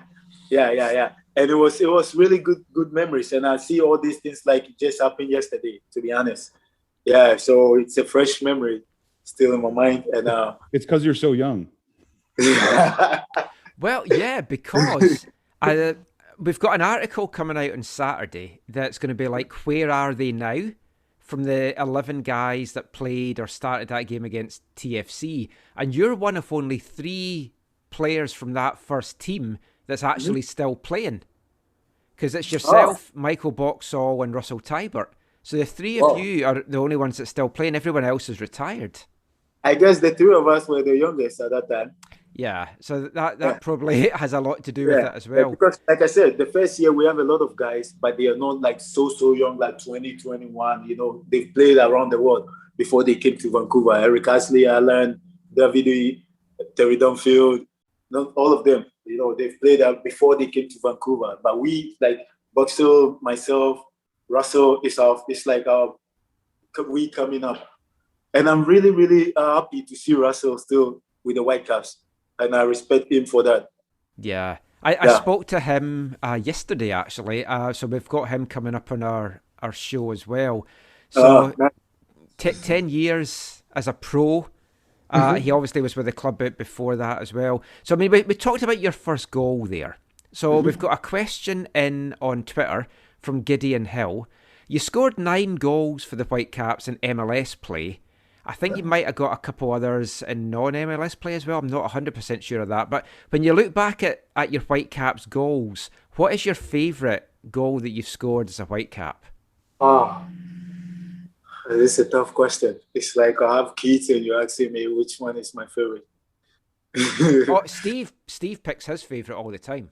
Oh, yeah? For me, it's I'll tell you my favorite goal of yours. It's the one your kids, where. Oh, okay. Yeah, I do pick up my favorite kids too. But the goal for you would be the Seattle one, where Stephen Fry got caught completely out of net, and it's mostly because of his embarrassment that I enjoyed it so much. That was a great goal though, because it wasn't easy to control that ball, and I didn't control the ball. I controlled it off of my. So the players around me, they were complaining to the referee, but there was no VAR. Yeah, no VAR.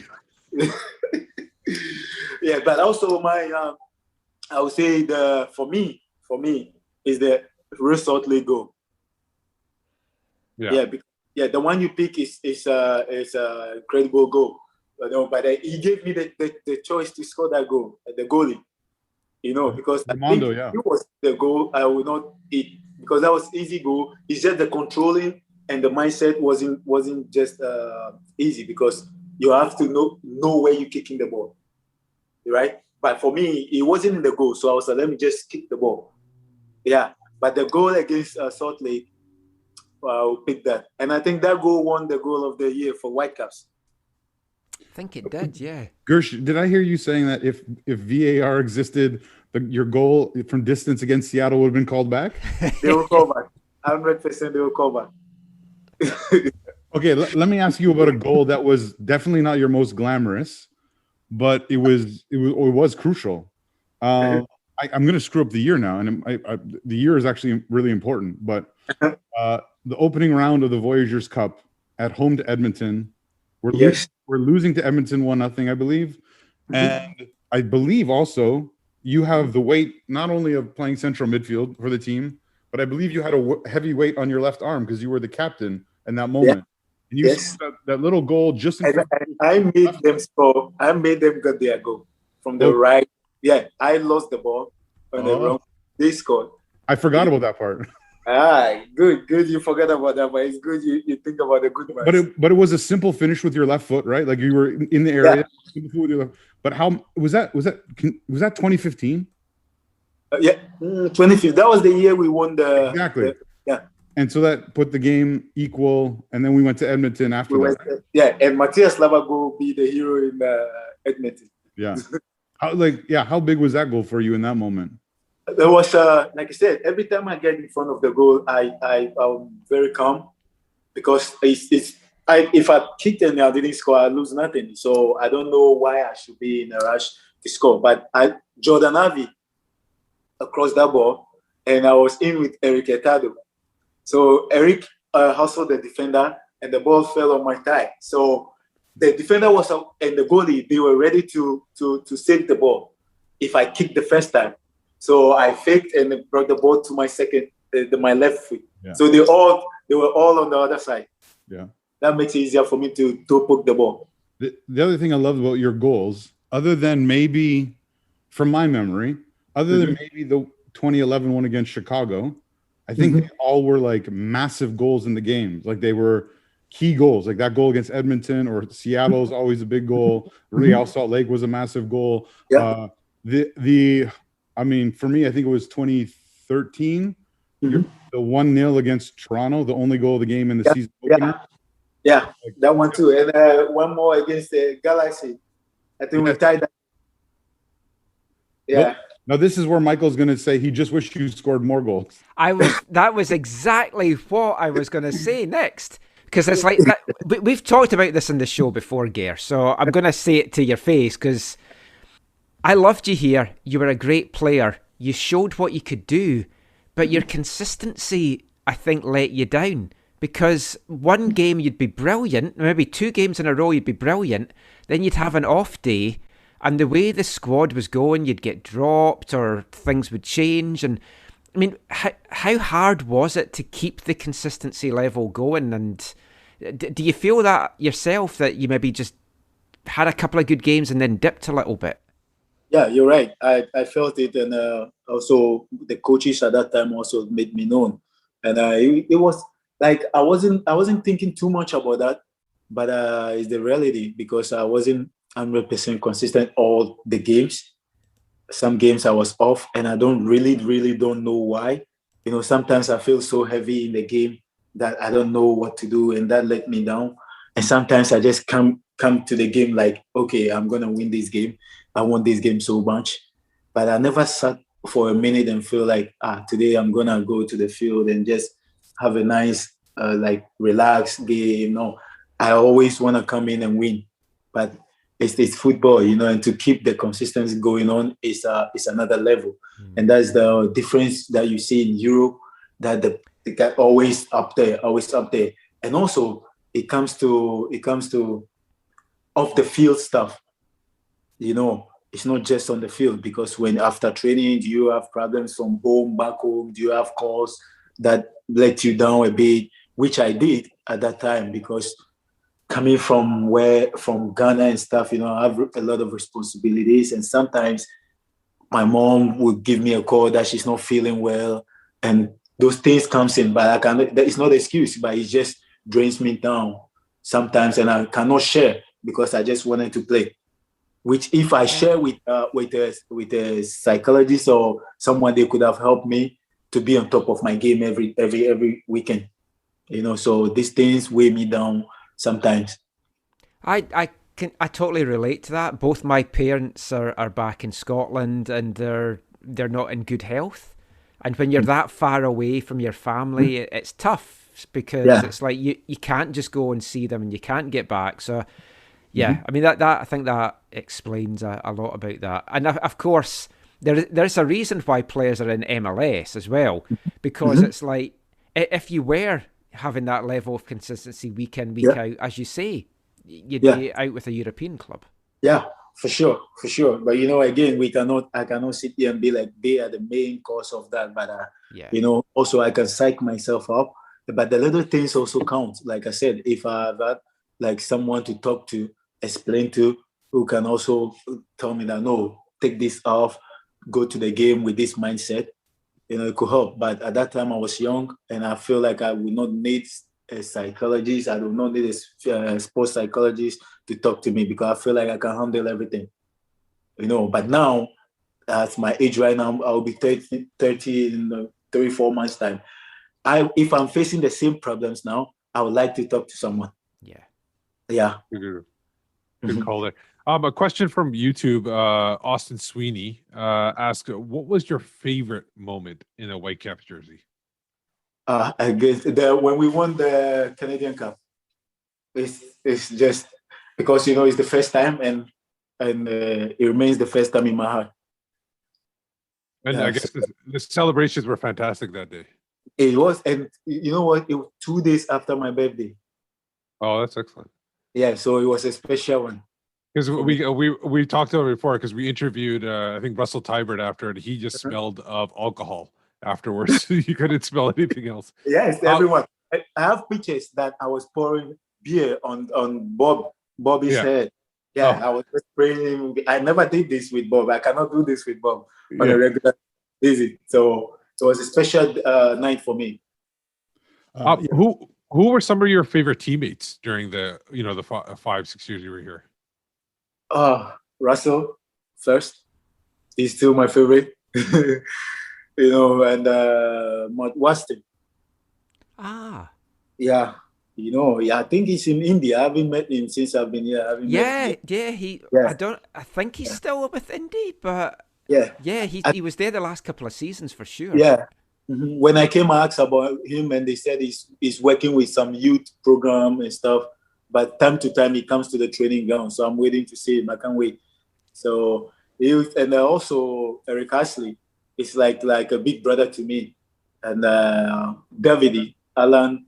I can mention a lot, because they're all nice to me, because I'm willing to learn, and they feel like, okay, let's teach him. Why not? He's a very humble guy. Why can't we teach him? So I have a lot of favorite people there. But Russell, Teibert is my first. Do you still keep in touch with a lot of the guys? Yeah, time to time I keep in touch with Ashley, David, Russell, and also recently Kendall Washington, Matthias Laba. I met the old and the new guys, so because I was there for a while. Yeah, you spent some time in Costa Rica with the Wastons, right? So yeah, became a family, more than just a teammate. Yeah. So what are some of the things you miss about the city, Vancouver? Some of the things that I miss about the city is I love Vancouver very well. I miss the summer in Vancouver, because there are a lot of things going on in downtown, in what is Gastown. I love Gastown. We got a lot of nice restaurants there, and I love the water. I live not too far from the water, so I like to go by the water and just walk by, have a breeze, and hopefully I'll come back soon. To come visit. I don't know about coming back to play. We were talking a little bit about winning the first, and as of now, the only Voyageurs Cup in Vancouver's history. Yeah. It's the only thing the Whitecaps have won in 10 years in MLS. Outside of the I thought they won twice. No, it's just one. No, just once. Twice qualified for the Champions League, but only one Voyageurs Cup. It would have been twice if we had a man on the back post against Montreal, but don't set me off on that again. But you remember that? Yeah. Yeah. We won't talk about whose responsibility that was. Yeah. But no, that night was special. Austin was mentioning in the comments as well. At the end of the game, obviously, there's the emphatic and epic celebrations on the pitch. Lots of people remember Pamuduka and his motorized vehicle, motorcycle, riding, and all that kind of stuff. And then you guys with your teammates and everyone in the club on the pitch and stuff.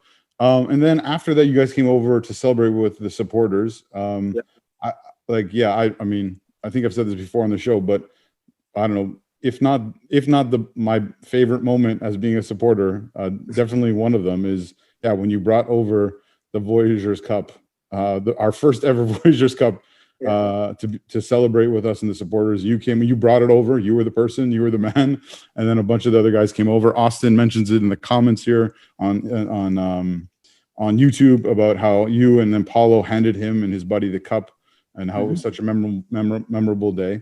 What was like, obviously, so there's stuff on the field, stuff with the fans, and you went in the locker room and stuff.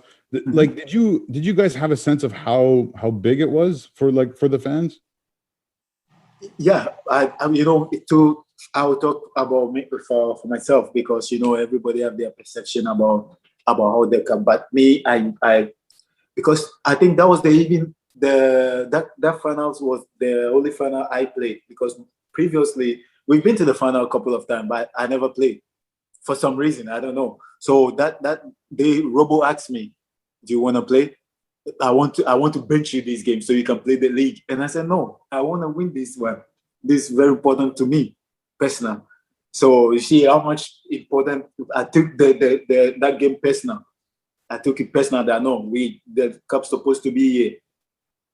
So I know if I take it personal, I know how big it is for the fans, for the city, because I read the history and Whitecaps haven't won it forever. So I don't know when I will leave Whitecaps, maybe next year, but I want to win. I want to be the first one to win it. Yeah. So that was my mindset before the game. I want to be the first one to win it. It's interesting to hear you say that Robo asked you if you wanted to play. That's some... Yeah, because that year Robo some games he didn't play me. He played me away games, like the Orlando game we won. Home game he didn't play me. So before that game, and that is why he played me that game against Edmonton, and he gave me the captain, because I wasn't playing the league game. Right. So he told me that, okay, go play. You want to play? Go play. You'll be the captain. So I was so happy that we won that trophy. I was so happy, and I know it's big for the city and the fans too. Yeah, I also again mentioned the Voyageurs Cup without thanking you again, because not only did you celebrate with all the supporters that night, but then later in the year, we borrowed the cup and we went to our Tifo Creation Ghetto warehouse place in at 4th and Main. I remember. Yeah, you came and Kendall and Priscilla came and hung out, celebrated, and talked about some stuff we were doing. And those things, the things that you and some of your teammates did that were like above and beyond. You weren't being paid as a public appearance by the club and stuff. You just did it out of the goodness of your heart and to connect. I think you'll forever be remembered for those kinds of things, as well as your play on the field and your spectacular goals and all that kind of stuff. Thank you. I really appreciate it, because it means a lot for us too, because the team is the city. So we can play. Sometimes we will leave. Like Kendall is not there. None of us is there today, but the city is still there. Yeah. The fans are still there. And where is my boy, Kek? He's growing and he's a fan for Whitecaps too. So he will remember, because he was there. When we won this trophy, he was there. So it's good for the fans, and I really love you guys. That's great to hear that. I mean, you had 6 years here, 5 of them in MLS. How tough was it to end up leaving? 2015 was your last season here. Yeah.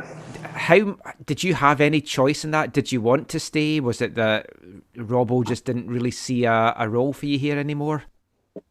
Yeah, I really wanted to stay more because it wasn't in my plan to leave. I wasn't thinking about leaving Vancouver in anytime soon around that moment because I personally wanted, that was my first professional club. So I wanted to win things with Vancouver, not just the Canadian Cup. I want to win things. And if you can remember the playoffs, we went a little bit further, which the following year, 2016, we're coming back to build on what we left, but a couple of changes came in. And Robo, I had a call from Robo. He sat with me and he said, "Kid, I don't think Robo really want me to leave, but he couldn't tell me. I can tell that he's talking to me based on what he's been told. I don't know who, because he's talking to me like, okay, kid, this is the situation. I cannot tell you who and who making decisions, but they would like you to be traded, And that year, I was supposed to end my contract with Vancouver. So either they have to renew my contract. So maybe they feel like, okay, we have enough of him. I didn't have enough of Vancouver, but maybe they feel like, okay, because of business, we have to let him go and make some other players came back. I was supposed to go Colorado. And this is why I love Robo. I love Robo for this. When they trade a player in the MLS, it's hardly for the player to choose. Yeah. But Robo stood in for me. He told me that, okay, I spoke to Tom, and Tom would like it to come New England, even though New England is not going to give us all the money that Colorado will give us. Because of your service for Vancouver, if you wanted to go New England to join Tom and you will get more playing time there, I'll let you go. And I have to face Vancouver, the board with this. So I respect him for that. So that was a decision that I didn't want to leave, but it's business, and we have to respect that. Oh yeah, I mean you played under four managers in Vancouver. If you include Tommy Sohn, most of us try not to, but if we will include him as a manager. So you had Tater, you had Tommy, you had Martin, and you had Robbo. Who did you get on best with? I was going to ask who your favourites were, but since one of them is your current manager, that's maybe not fair to ask you that. But how did you get on with the different managers? Yeah, I'm going to give you very honest answers here. So you see, my current coach right now, my current manager, he put me on my toes. He really did, because he was working with Robo. Oh yeah. Yeah. Robo and Paul Ritchie was his assistant. And he was working with Robo. When Robo came in, Robo has played football. He has played my position. So he gave me to Robo.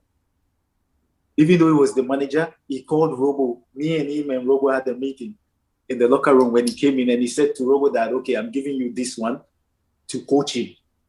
And if any problems, I'll come to you, Robo. So when Martin didn't talk to me much in Vancouver, it's Robo. He will send Robo. Robo will come talk to me. This is how I want. This is how I want. This is what we want. So it's like it was a good connection. Both of them was working with me, but Martin is making it a little bit tougher for me to stay up there. And if you can realize, that was his Martin started that scored a couple of goals.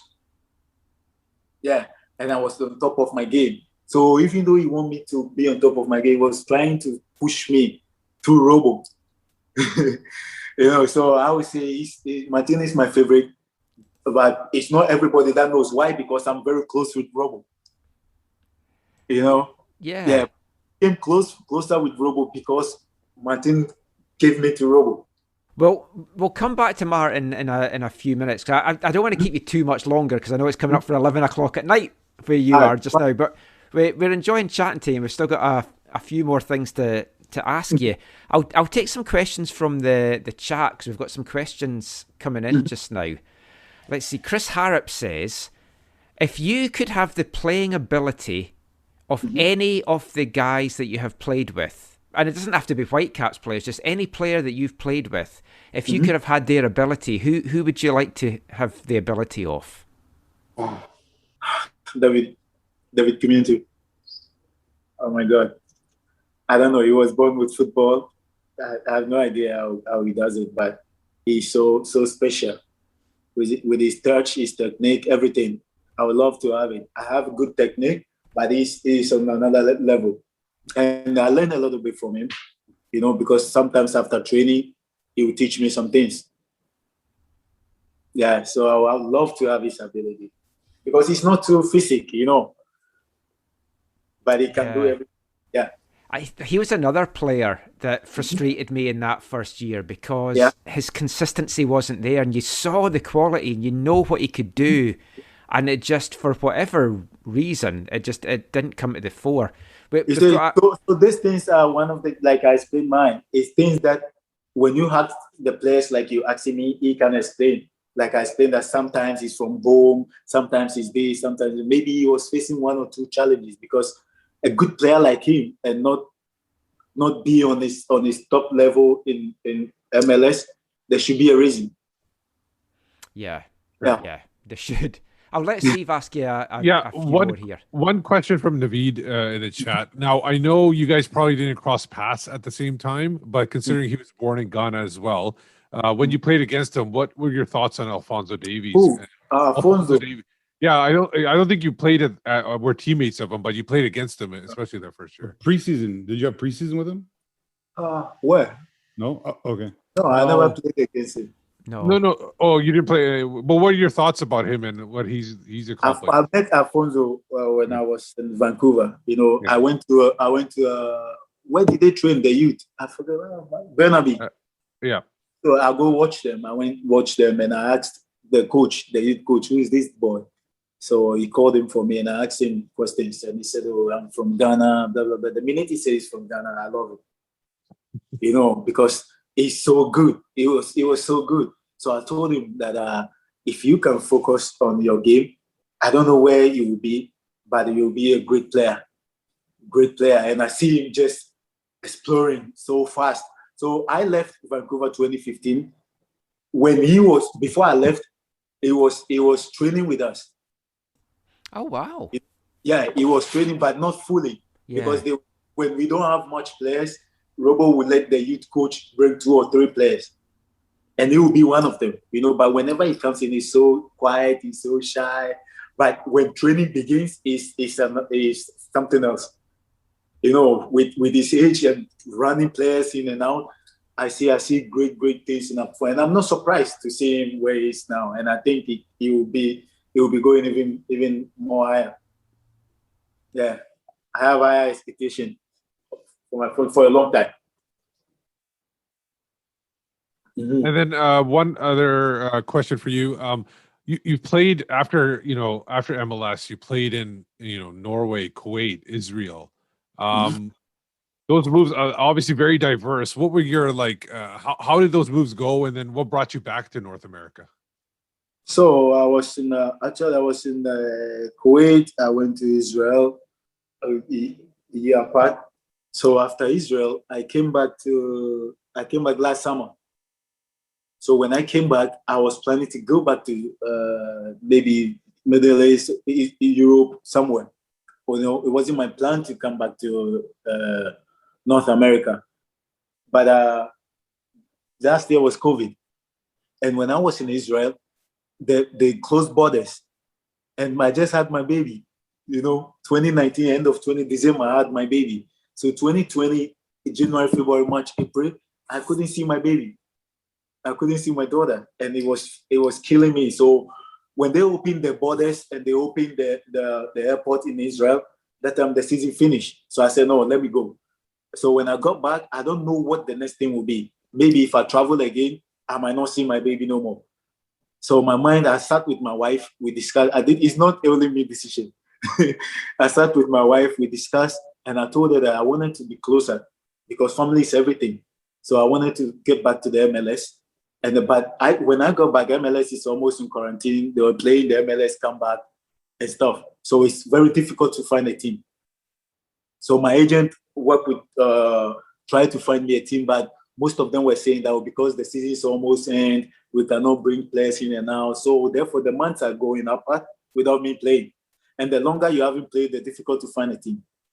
So I told my wife, you know what? Let me just forget about football for 2020. And let me just be with you and the baby to get connection. So we stay, and then in November we went to Ghana. To because I took the privilege that I'm not playing, I went to Ghana for everything. But we made a plan that I want to come back to MLS. Because I haven't played for a long time, it will be very difficult to get the MLS. So my agent told me that, how about we find the USL first? You go there, you prove yourself for a year, and then you can come back to MLS. And that's why I end up here. So he spoke to Martin Rennie, and he said, I would like to have Koffie. Yeah. Excellent.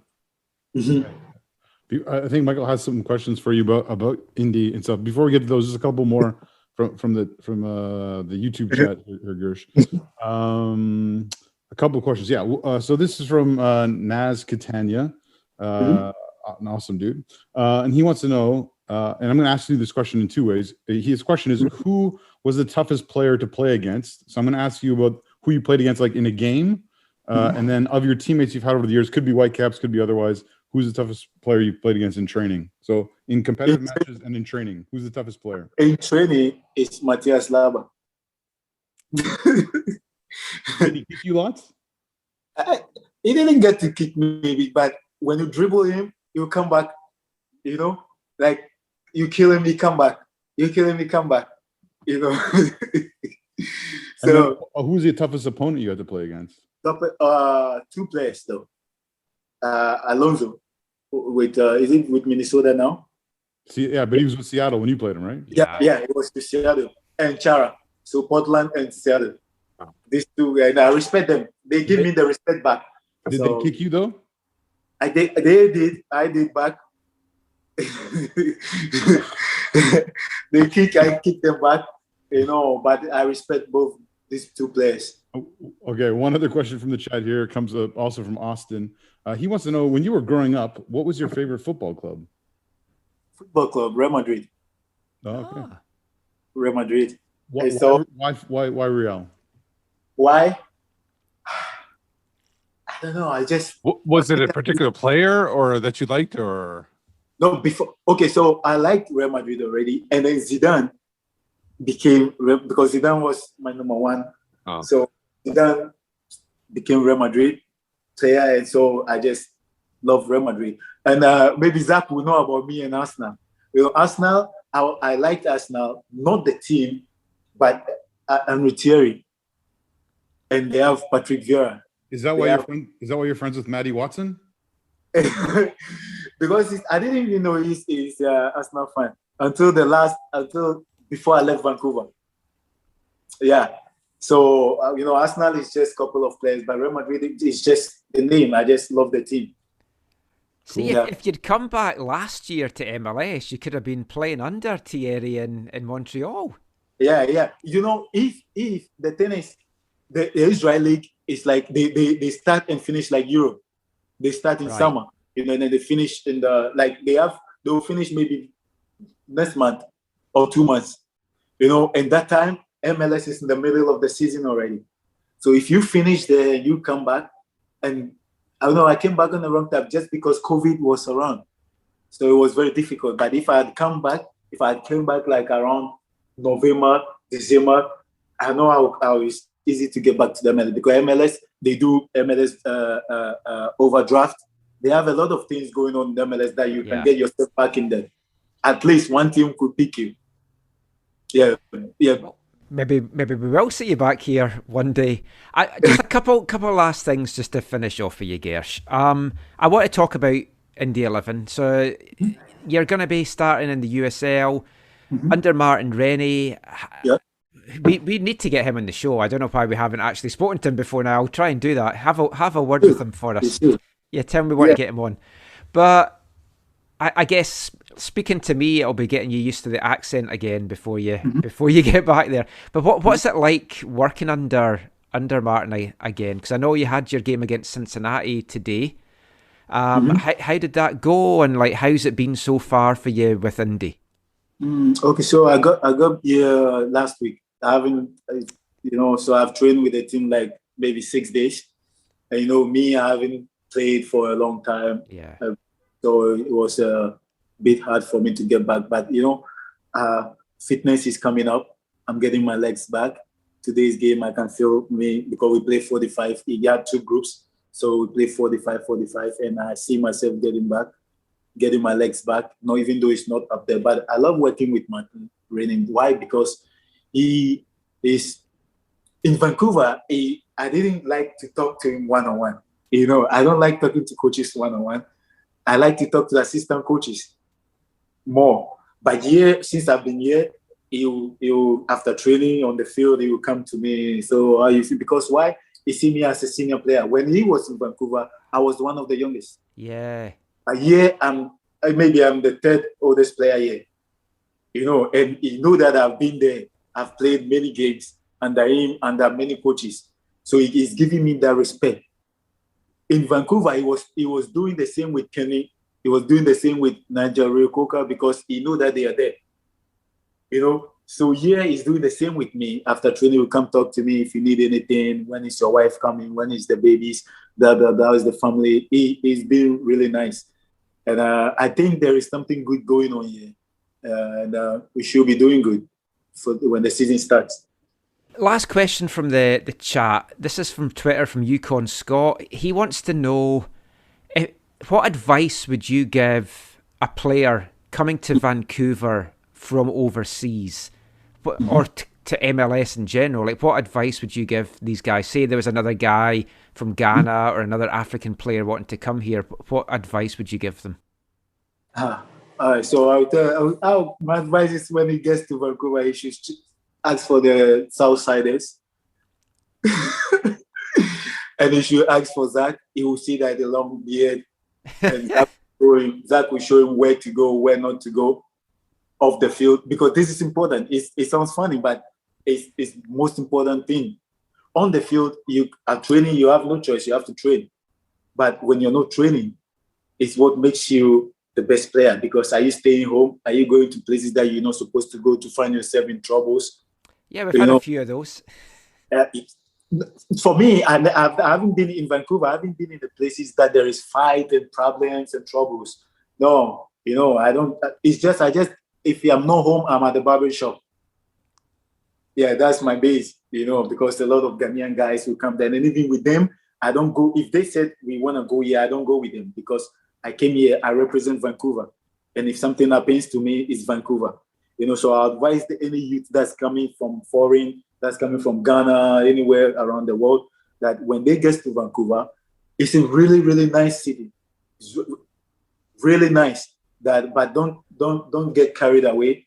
Just know the reason why you're there, and then play football, like soccer, play, and everything will come to you. The fans, when they see you on the street, they will love you, they will respect you. But if you're not performing, all these things cannot come around you. You need to perform first. So that's my advice. And the very last thing I'm going to ask you, it's about Terry Dunfield. No, it's not. It's a running joke that I won't go into with you just now. But apparently he's very big in the shower. But that's a whole other story. The last thing I want to ask you is...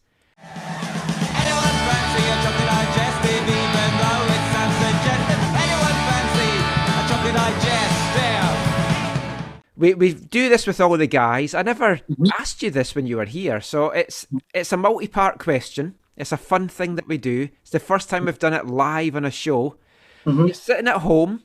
You want to have a hot beverage. What would be your hot beverage of choice? A tea? A coffee? Something more exotic? Tea. I love tea. Tea. Yeah, I'm a guy though. I just love tea. And do you have my wife is trying to teach me more coffee, but I'm not going with it. No, tea's good. No, she's in Montreal. Montreal, it's cold, it's snow. You will drink coffee. Tea's hot as well, though. You can have hot tea. Yeah, I can have more than 4. Just watch one episode. Do you have a sweet tooth? Do you like biscuits? Yeah, I do. What would be your biscuit of choice to have with your cup of tea? We have something we call cream crackers. Oh, yeah. Yeah. I like a cream cracker. I like that with tea because it's a little bit salty. It's not sugar, so when you add up with the tea, and tea, I don't like sugar in it as well. I just like the whole milk. You eat any sugar? Right. Sometimes it's good. We need, but not too much. Anyone fancy a chocolate digestive? Anyone fancy a chocolate digestive? Anyone fancy a chocolate digestive, even though it's unsuggestive? Anyone fancy a chocolate digestive? Well, thank you for joining us, especially after having played a game today as well. So, I mean, and driving a couple of hours to get back home. So, really appreciate that. I know it's after 11 o'clock there. It was great fun catching up with you again. It was great watching you here. Wish you all the very best for Indy this year. And hopefully we'll see you back in MLS and we can chat in person soon. Hopefully. And hopefully see me soon in Vancouver. Either play or either visit. But we're going to come by with the family soon. And I really appreciate you having me. Zach, don't be a ghost.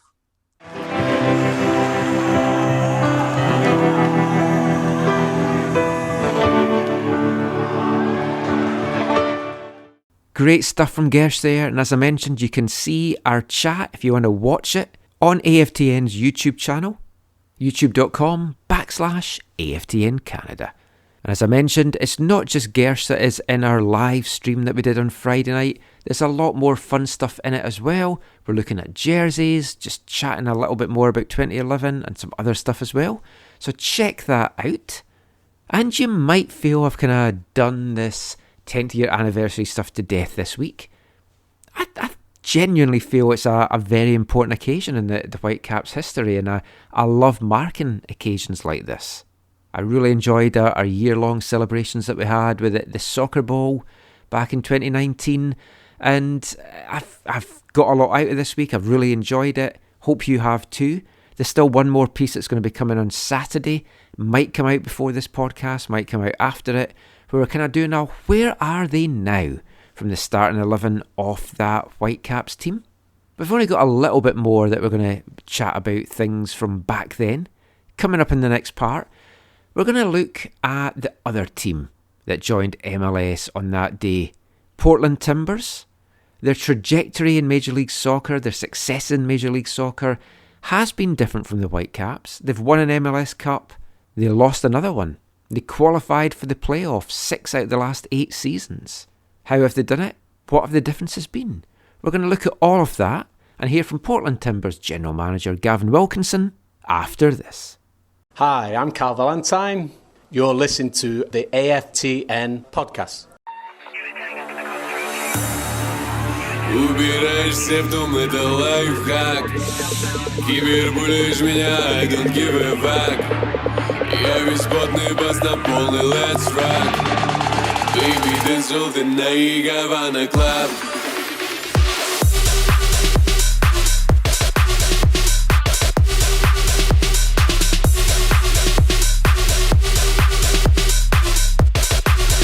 Baby, dance all the night, Havana Club.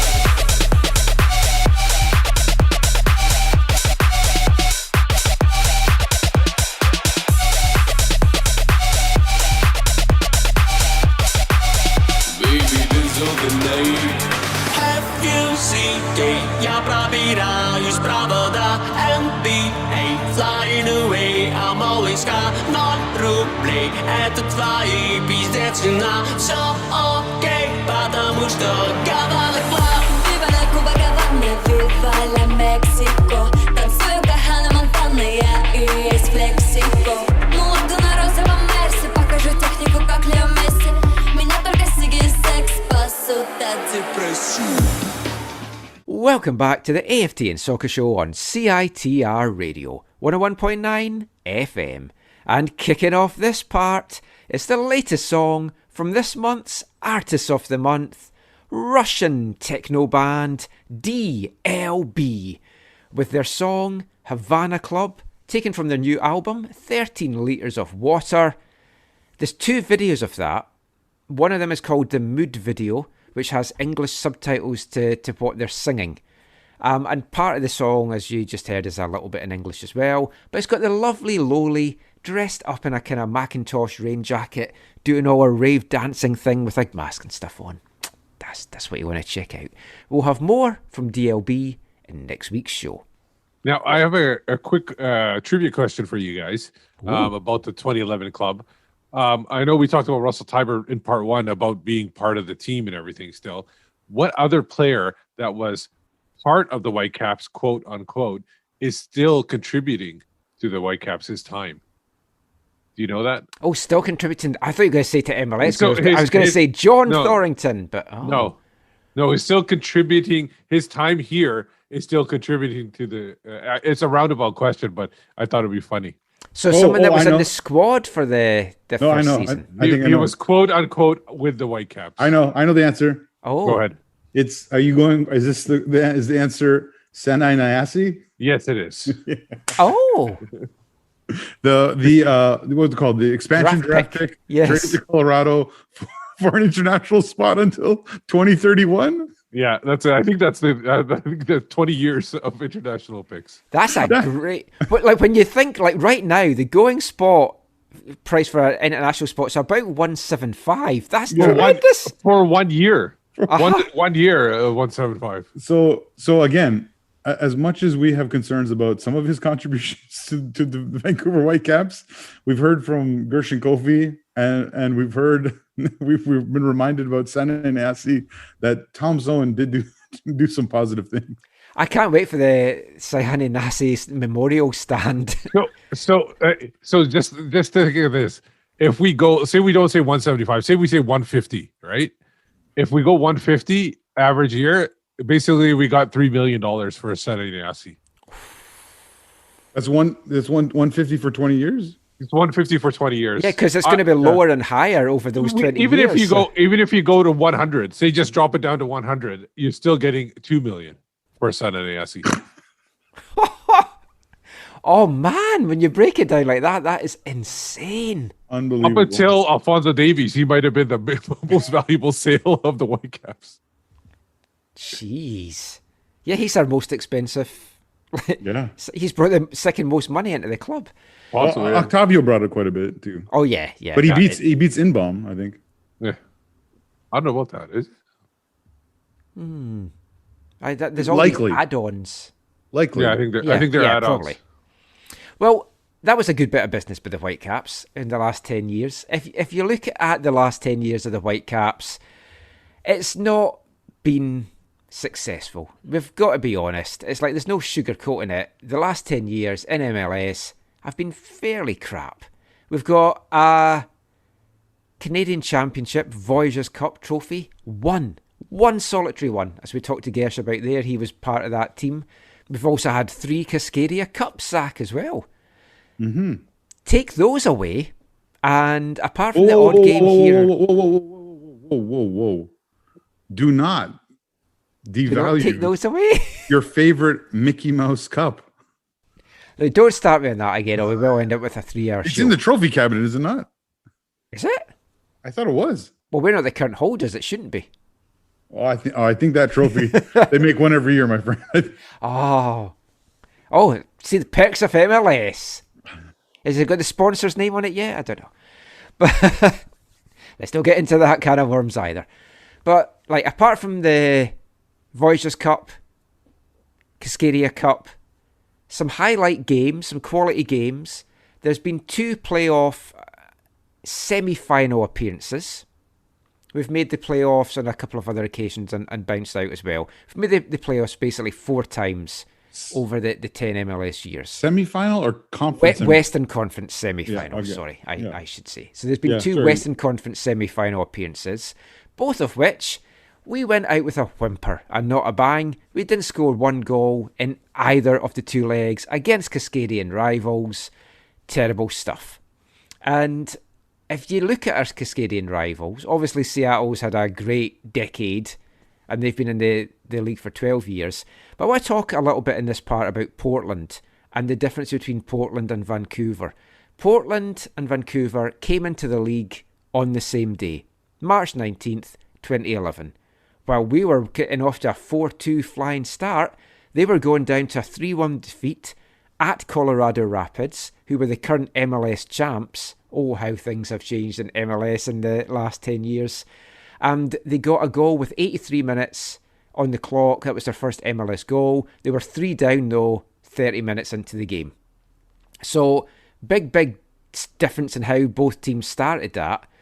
End of the first season, Whitecaps finished bottom of the heap in MLS.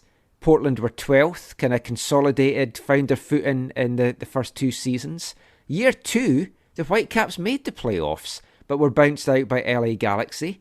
Portland still didn't make the playoffs in the second year, and you're thinking, we're leaving those behind.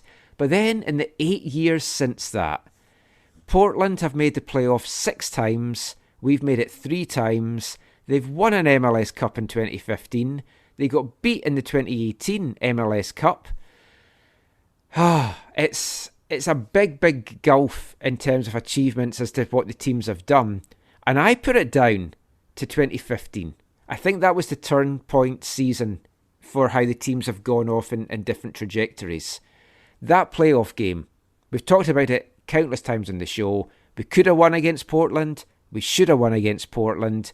They then went on and lifted the cup. That could easily have been Vancouver. I do think we could have won it that season.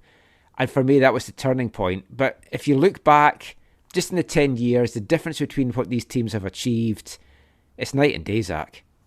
That's a missed question. I'm sorry. That was on my potential questions list for Gersh. We should have asked Gersh about that away leg in Portland, because he was asked to play in the role of a 10 that day, which is not to his forte. Well, funnily enough, when he was joking about he might come back to MLS one day, I was going to say, can you play as a 10? I'd actually forgotten about that. He can't. So let's move on. But no, I mean, you can't compare. You can't, like, the clubs are, it's hard to compare them, right? Like, Vancouver does not feel in Portland's league in terms of their ambition or their approach. Portland has invested heavily in going after talented attacking players in South America, and they've had some big hits. They've had a few misses, but they've invested heavily in that.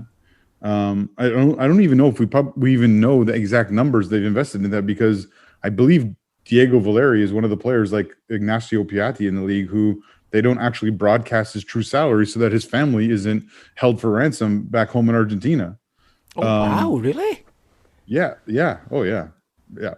Wow. They got special permission. Like, in Montreal, they got special permission in Montreal for sure to not post his full salary. I think they might have even posted him on like a lower or minimum DP salary or something, because it's like a security issue for his family. And Merritt Paulson, I believe Merritt Paulson told me to my face once at BC Place that because I was asking him about some of his conversations he was having on Twitter once. I think he told me that he told me that the MLSPA numbers do not reflect the fullness of what some players are actually paid. And I think that in part he was probably talking about Diego Valeri. And so, you cannot compare them on investment. You can't compare them on stadium, right? They own the stadium. They do so many amazing things with that facility. Or I forget if they own it, but they have immense control over that stadium. And the things that they've done there to make it meaningful for that. Like, Michael, you remember that was a baseball stadium, right? Yeah. When we used to go back there. It was. Yep. It was nice in the baseball stand part of it, but it sucked all the other ways. And they've turned that into an actual home, a fortress, like a desirable place, not just aside from the turf, a desirable place to play, and an amazing place to be a supporter. The other thing, the off the field stuff, I mean, they do great work in the community from what I understand, but even on the supporter side of things, as much as Portland is known for a great supporter culture, their relationship with their supporters hasn't always been rosy, and yet they've still worked through some hard things. They've still been able to either come to an agreement or allow things to progress in such a way that their supporters are, for the most part, I think, very happy and very happy about some of the important things. And success on the pitch also helps, totally. Calm supporter ire. Totally. But investment. I mean, it's not all just down either to money spent, and it's like, get Steve's thoughts on this as well. It's recruitment, because yeah, there's been some busts in Portland with the guys that they've brought in, but then you think of Vancouver, and it's like DPs, Mustafa Jarju, Rivero, who didn't have a great season, but we at least did sign him on. Joaquin Ardiez. It's like these are big misses. And Portland has had some misses, and maybe it's because we don't follow them, that they don't jump out at you the same way. But just in general, the recruitment is better. You can even go back to Darlington Nagbe getting picked in the draft. It's like better recruitment. They're basically, they've invested more into that's out of the scouting part of it. Yeah, scouting, I guess, is what I was hinting at, yeah. Yeah, so I think that's the biggest difference there, that they're able to pluck these guys and put them in the right situation and basically get the right player for that spot that they want. And they've had a system consistent, unlike the Whitecaps, who constantly jumping back from system to system, as we remember over the years. One thing I want to mention, though, is that 2015 MLS Cup that you guys are talking about, I still don't feel is a legitimate cup win. I was waiting. I was like, why is it taking you this long to say that? Because the ball was clearly out of bounds on the winning goal. So that could have been Vancouver's ball that was clearly out of bounds. Yeah, totally. That if there was VAR, no, they would have called it then if it was Vancouver. Yeah. If there's VAR, that doesn't happen. The other thing to say about the recruitment and stuff, right? And even when they failed big time, right? Arguably, debatably, because I can't think of all the numbers and all the other people, but debatably or arguably, one of their biggest failures was paying $5 million for Milano. I don't know if you guys remember him, Milano, Melano. Was a winger, like a wide player. Yeah, they paid so much money for him. I remember some people in Vancouver I know were talking to the people in Portland, like, why did you pay this much for him? And there was reasons and whatever. But so even a player who was a bust, he still scored like the goal that put them into the MLS Cup final that year against Dallas, I think it was. You know, so even though he was a bust and like he was like widely recognized as they overpaid and he wasn't as good as he was supposed to be and whatever, the dude still scored the goal that got them into the MLS Cup final that they won. Yeah, and for a team that Oregon's not considered like at that time they weren't considered a highly there wasn't very much talent there for coming from their academy. Like our academy was constantly trounced theirs. So so they found other ways to bring players in. They used the college draft. They found good players in that college draft to supplement the players that they got internationally and abroad. I mean, looking at the overall stats, 10 years regular season, I worked it all out. Portland, over the 10 years, they've only won 13 more games in the regular season than Vancouver. They've drawn 14 more, but points-wise, that works out at a difference of, over the 10 years, 53 more points than Vancouver.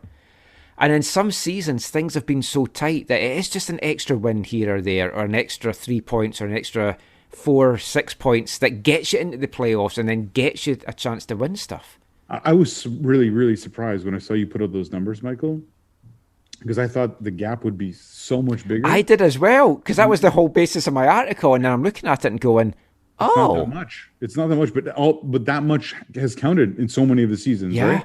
Whereas someone famously said it's fine lines, it's fine margins, right? And I mean, he's maligned for it, but it's true. It's very true. And the thing is they they've had 3 coaches over the past 10 years. Taking away Gavin Wilkinson, I think he was an interim coach at one point for a little bit. But they've had 3 coaches. And you could say Caleb Porter isn't a high-end coach, but he was the biggest get at that time because he led Akron to such a big thing.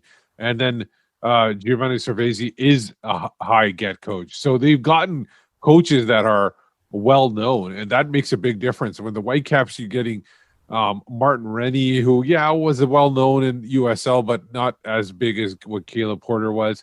And then you get and then whatever happened to Carl Robinson, fantastic coach, but they basically just, he was their maybe a second or third choice at that time, or first choice when you compare it to what they wanted to pay the coach. So they haven't really gotten that big get a coach that can really transform a team on the field. Was John Spencer their opening MLS coach, Michael? Yes, John Spencer was. Yeah. So you're right, and that is there's something to be said about that. I've heard lots of people talk about how, especially in football in general, but in MLS maybe specifically, there's something to be said for continuity of coaching and GM positions, right? So like it's not a league where it's great to just be like, yeah, we're having a bad year, get rid of the coach, bring in a new coach. And you've seen that in Portland.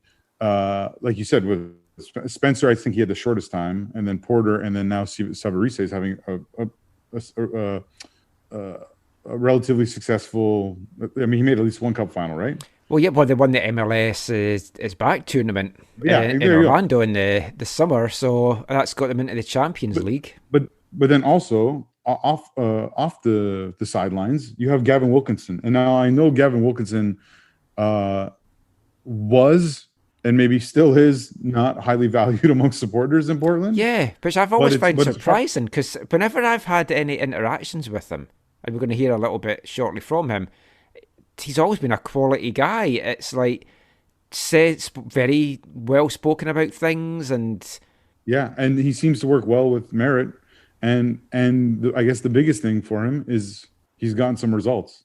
Yeah, right, and that's where it's maybe hard to argue. I mean, the fans, the one year they were doing Wilkinson out tifo, right? I remember.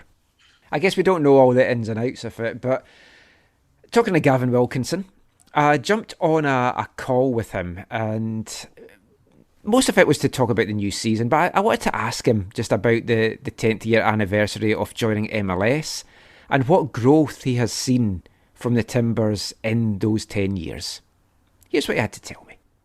It's going down. It's going down. I'm yelling timber. You better move. You better move. You better dance. Giggity. We're coming up 10 years ago, the first MLS game for the club. Looking back at the past 10 years, how have you seen the club grow, and where do you see the club now as to where they were when they first came into the league? Great question, actually. And that probably requires a longer sit down. It's an evolution, and one of the things that we're reminded of daily at the moment is, and it's, when I say daily during COVID times, is without our fans we're nothing.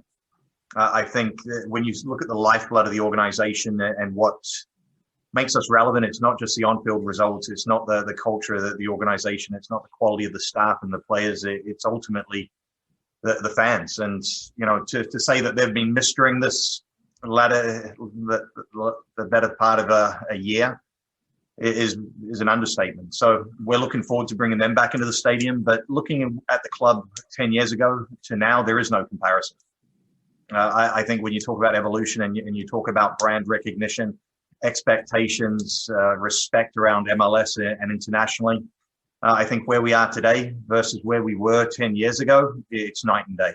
And there are a lot of individuals that have helped build the club over that period of time. And we're fortunate to have an incredible staff at the moment that continues to propel the club forward and continues to set the bar higher. And if you're around them on a daily basis, I think there could only be a level of respect and admiration.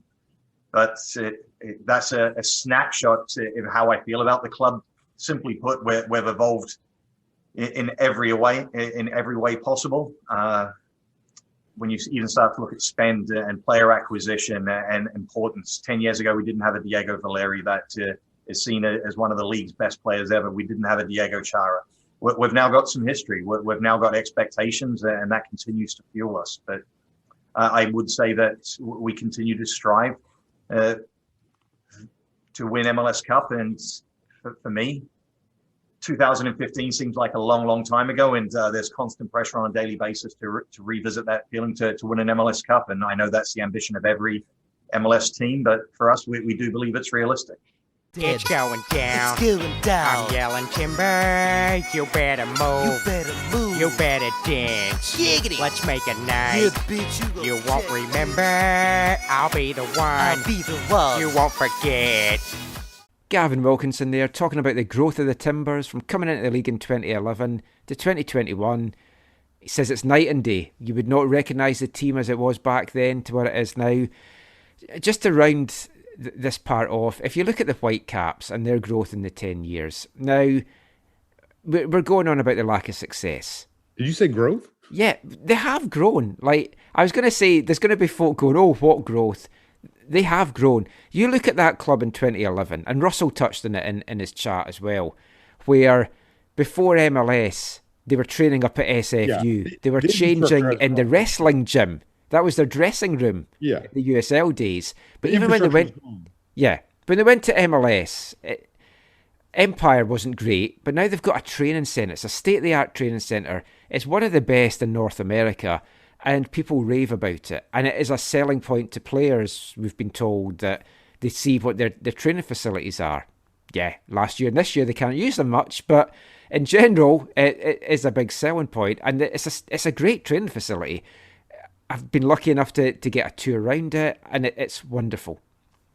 Off the pitch, front office is obviously still a bit of a mess, but I genuinely think that with Axel Schuster coming in, what he's done, how the team that he's built, I think we're starting to see changes. Now, in 10 years' time, if we're still sitting here and we've got no success, I want more than another Voyagers Cup in the next 10 years. Then obviously it's not good. You have to land the big one. You've got to win that MLS title. We haven't brought young players through the way we should. There's been a lot of talent that's come through the residency that hasn't made it through. Are we starting to see the change in that now? And you can point to attitudes of players and all that kind of stuff, opportunities, taking that, everything like that. I do think there's been growth, and I think when you look at what the Whitecaps were in 2011 to what they are in 2021, MDS even this week talked about when he came in 2018 to what it is now. It's massive, the difference that you're seeing. I think the infrastructure has changed for sure.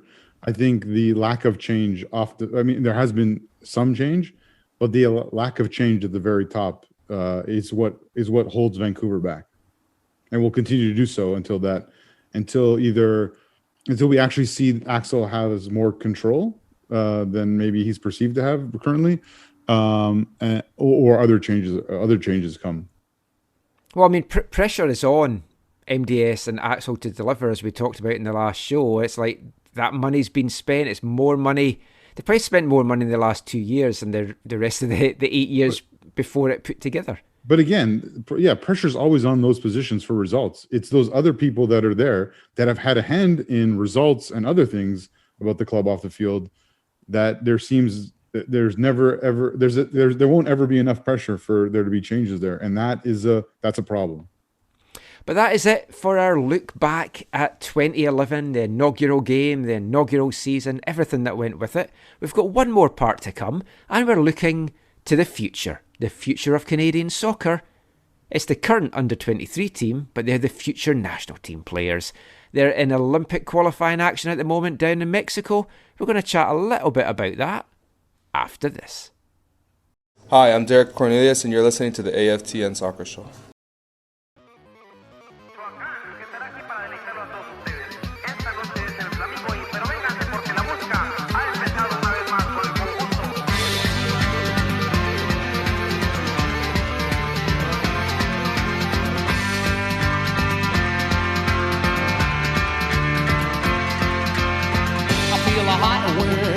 My shoulder and the touch of the world that is older.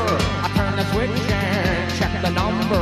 I leave it on when in bed I slumber. I hear the rhythms of the music. I buy the product and never use it. I hear the talking of the DJ. Can't understand just what does he say. I'm on a Mexican radio. I'm on a Mexican radio.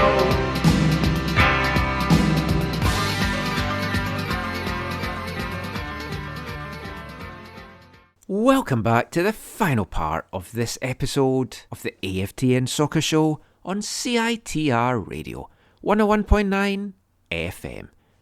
And kicking off this part, it's a song we've played before in the show. We kind of had it as an introduction when we had Efrain Juarez here and we had chats with him. It's from 1982 by cult American band Wall of Voodoo from their Call of the West album, and that was Mexican Radio. And the reason we played that is because for this part, we're going to be turning our attentions to Mexico.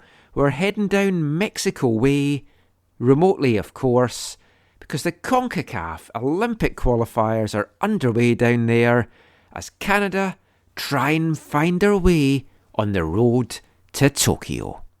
They've got their first game out of the way, 2-0 win over El Salvador, a full-strength El Salvador, not like Honduras, who get to play a Haiti team that half of them weren't able to play and they had to have an outfield player as goalkeeper because of late COVID test results. So they had to really fight to get past El Salvador here.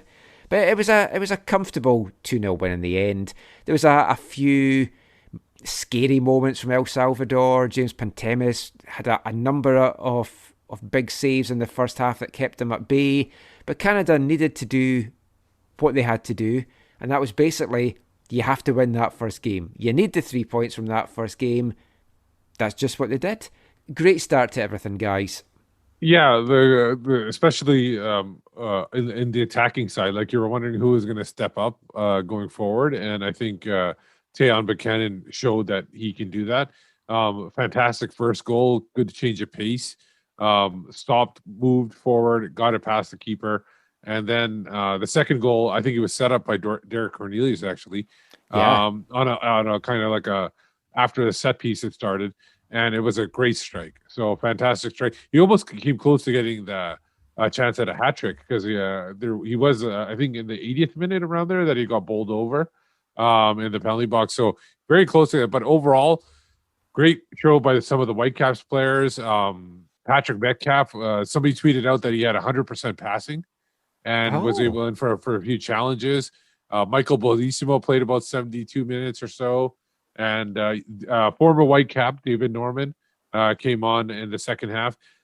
At center back, something I've been asking for a little while, but I guess it was they were shorthanded, so they had to play there. But I thought he played really well at center back, too. He had some good moments. 2 left-footed center backs on the pitch at one time. Yeah. Interesting thing. Well, yeah, I'm so happy for David. It's been like a year since he's played a game. Good performance, good result. They'll move forward. It always feels a little awkward saying, thanks, Bruce Arena, for your investment in Canadian football. But, really, he has helped out Buchanan and his development, which is helping Canada right now, which I'm very thankful for. Well, yeah, let's just talk a little bit about Buchanan. Last year was the breakout season for him with New England. It was his second season in MLS.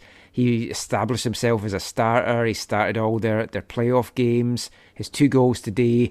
And the rumours are there's a lot of scouts from European teams watching him in this tournament. And if that's the case, he put in a great advertisement for him today. Would not be surprised at all if he's the next big signing overseas of a Canadian player. Yeah. I should also mention that while they didn't start, Theo Baron Raposo came in the 60th minute, basically took it home from there. Yeah, all 5 Whitecaps got a run out. Derek Cornelius, the experienced head in the camp. If you're a subscriber to our extra podcast, we brought one of those out on Thursday night. So there's a little bit of audio from Derek Cornelius and that, just talking about this tournament and the squad and just what it kind of means to this group of players. But I mean, all the reports coming out of the January camp for Canada was that these young guys excelled down there. And in their scrimmages, they were the ones that got the victories against the senior team guys. So this is a hungry group of players, and they've got a tough task ahead of them. Maybe not so much in the group stages. Honduras is obviously going to be the tough one. That's the big game. If you beat Honduras, you win the group. You're going to play the second place finisher in Group A, which is going to be Mexico or the US. You have to feel it's the US. Mexico don't lose a lot on home soil. So America, I watched that game. They just got past Costa Rica. So I feel Canada's got a real chance. If they can get, I think the Honduran game could be the tougher of the 2 games between Honduras and the US. Now, Honduras, it's hard to know what to make of them because they were playing a very depleted Haiti team and they only won 3-0. I'm confident for this group of guys, but I've been there before with our youth guys, especially at under 17 level, and I've been let down. But it's looking promising so far. Yeah, for sure, and it's really I kind of find it a little bit concerning because I'm hoping they don't. I don't know who their next game is against, whether it's Honduras or Haiti, but I just hope they don't. Yeah, because by then they might have all their players a full squad if the testing comes through, and I just hope that they don't overlook them like unfortunately the last Gold Cup team did. Yeah, that's the danger, because these guys are going to be like fully fit as well, not having had a game 3 days previously. I just want to play a little bit of audio now from head coach Mauro Biello from post-game of that win over El Salvador today. Happy with the performance, knows it wasn't perfect, but there's a lot of good signs there from him. Let's hear what Mauro Biello had to say.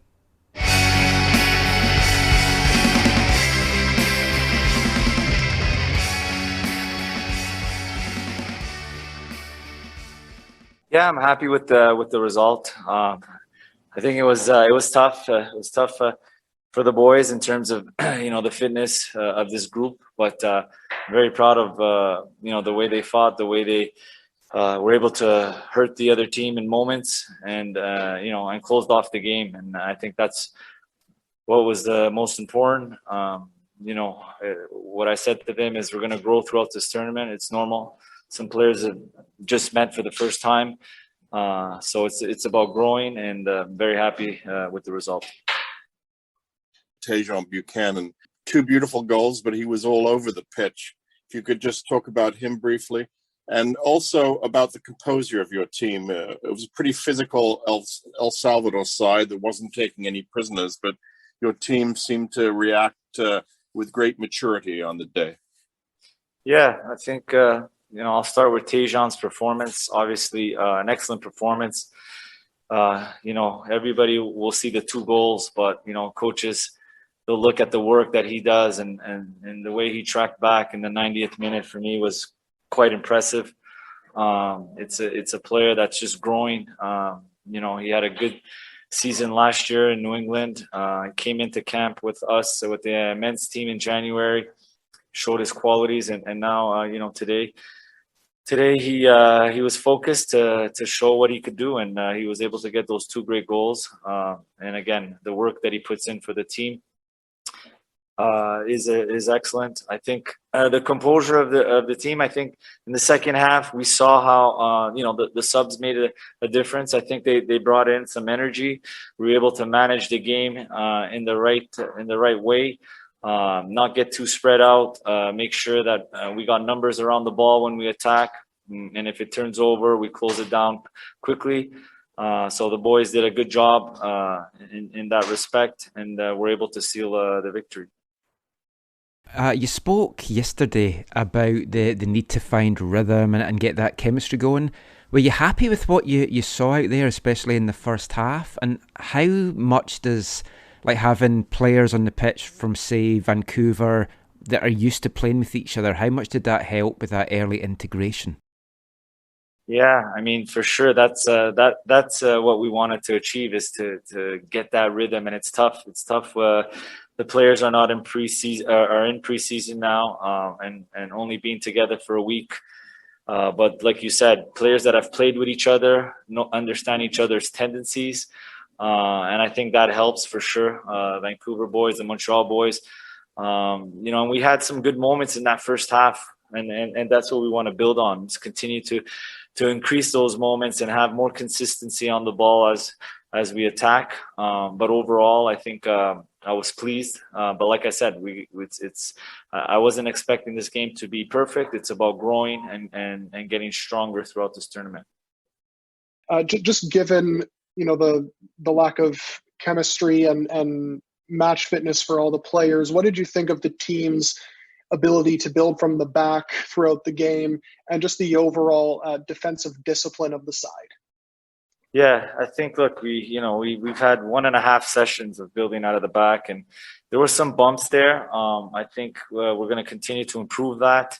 We're going to work on some video and get it right, get our distances right, get our timing right. But defensively, I think we worked on our shape, and we knew that it would be difficult to high press this up in this type of weather. So it was important for us to keep that medium block. But once they come over that line, it's about being aggressive and closing those spaces. And I think they did a good job.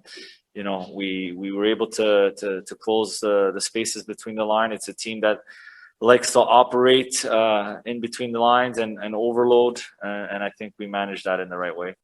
And I wear it for my lady, the Canadian flag, baby.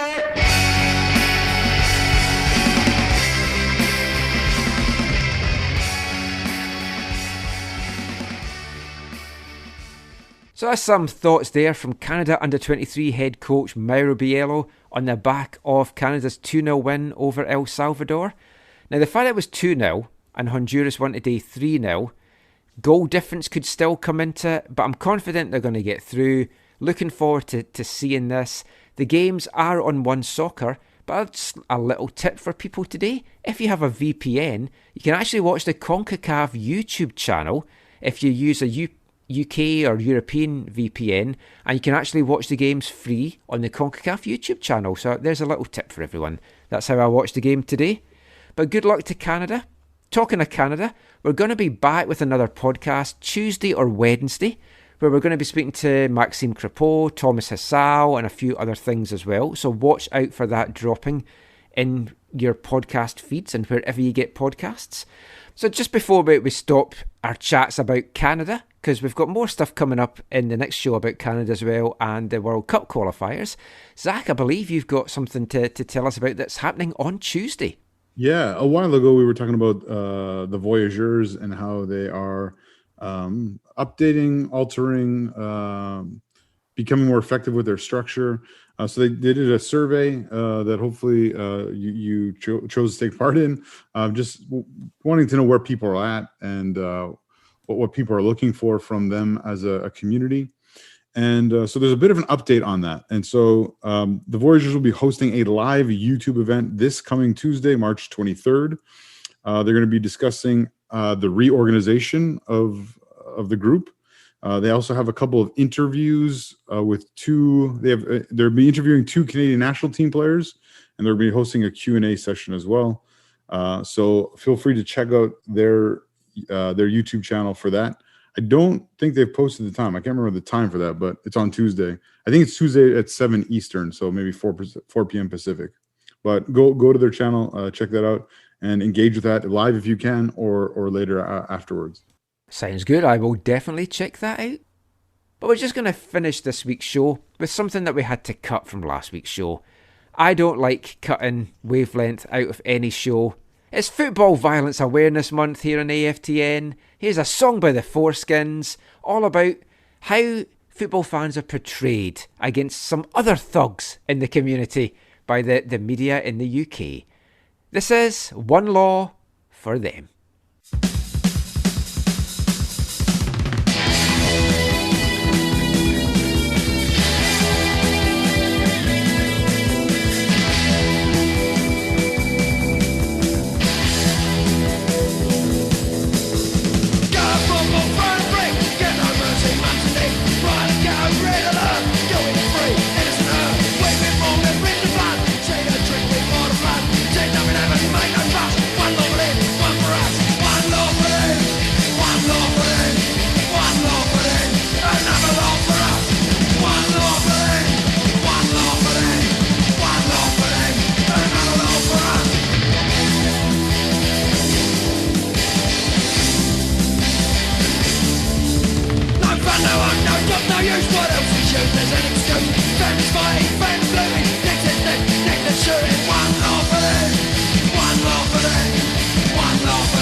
The foreskins there, one law for them from 1982 from their Good, the Bad and the Foreskins album.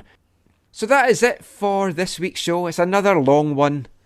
It's a Terry Dunfield-esque performance tying it in with the 2011 squad and stuff like that. But just before we go, guys, let everyone know where they can find you online, starting with Steve.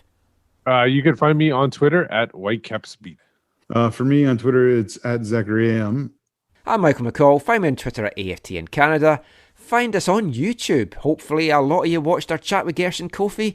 We're going to be having more stuff coming up, including our watch-along and post-game show live on YouTube for the season opener against Portland on April 18th. It's a Sunday, 7 o'clock. Watch for that. So please like, subscribe and give us a thumbs up. Also find us on Instagram at AFTN Soccer. And check out all our stuff on AFTN, away from the numbers, aftn.ca. We've got a lot of stuff up to do with that inaugural game, and we've got more stuff coming up as well, including a great little piece from Peter Hicken all about the Canadian national team and their prospects for the World Cup qualifiers and the Gold Cup. But that is it for this week's show. We'll be back soon with another one. Until then, thanks for listening. Take care, and mon the Caps.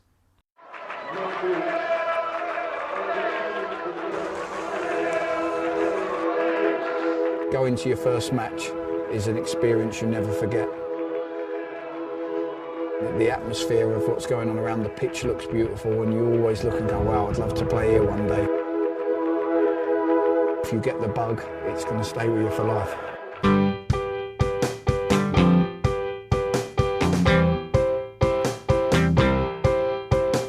10 minutes left.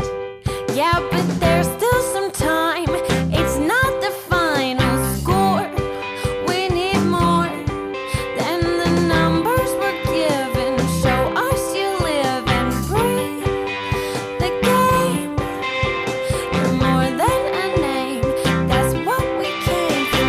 We can bring you more than the score. Every story. Let's take this thing off of the field into the real world, away from the numbers, away from the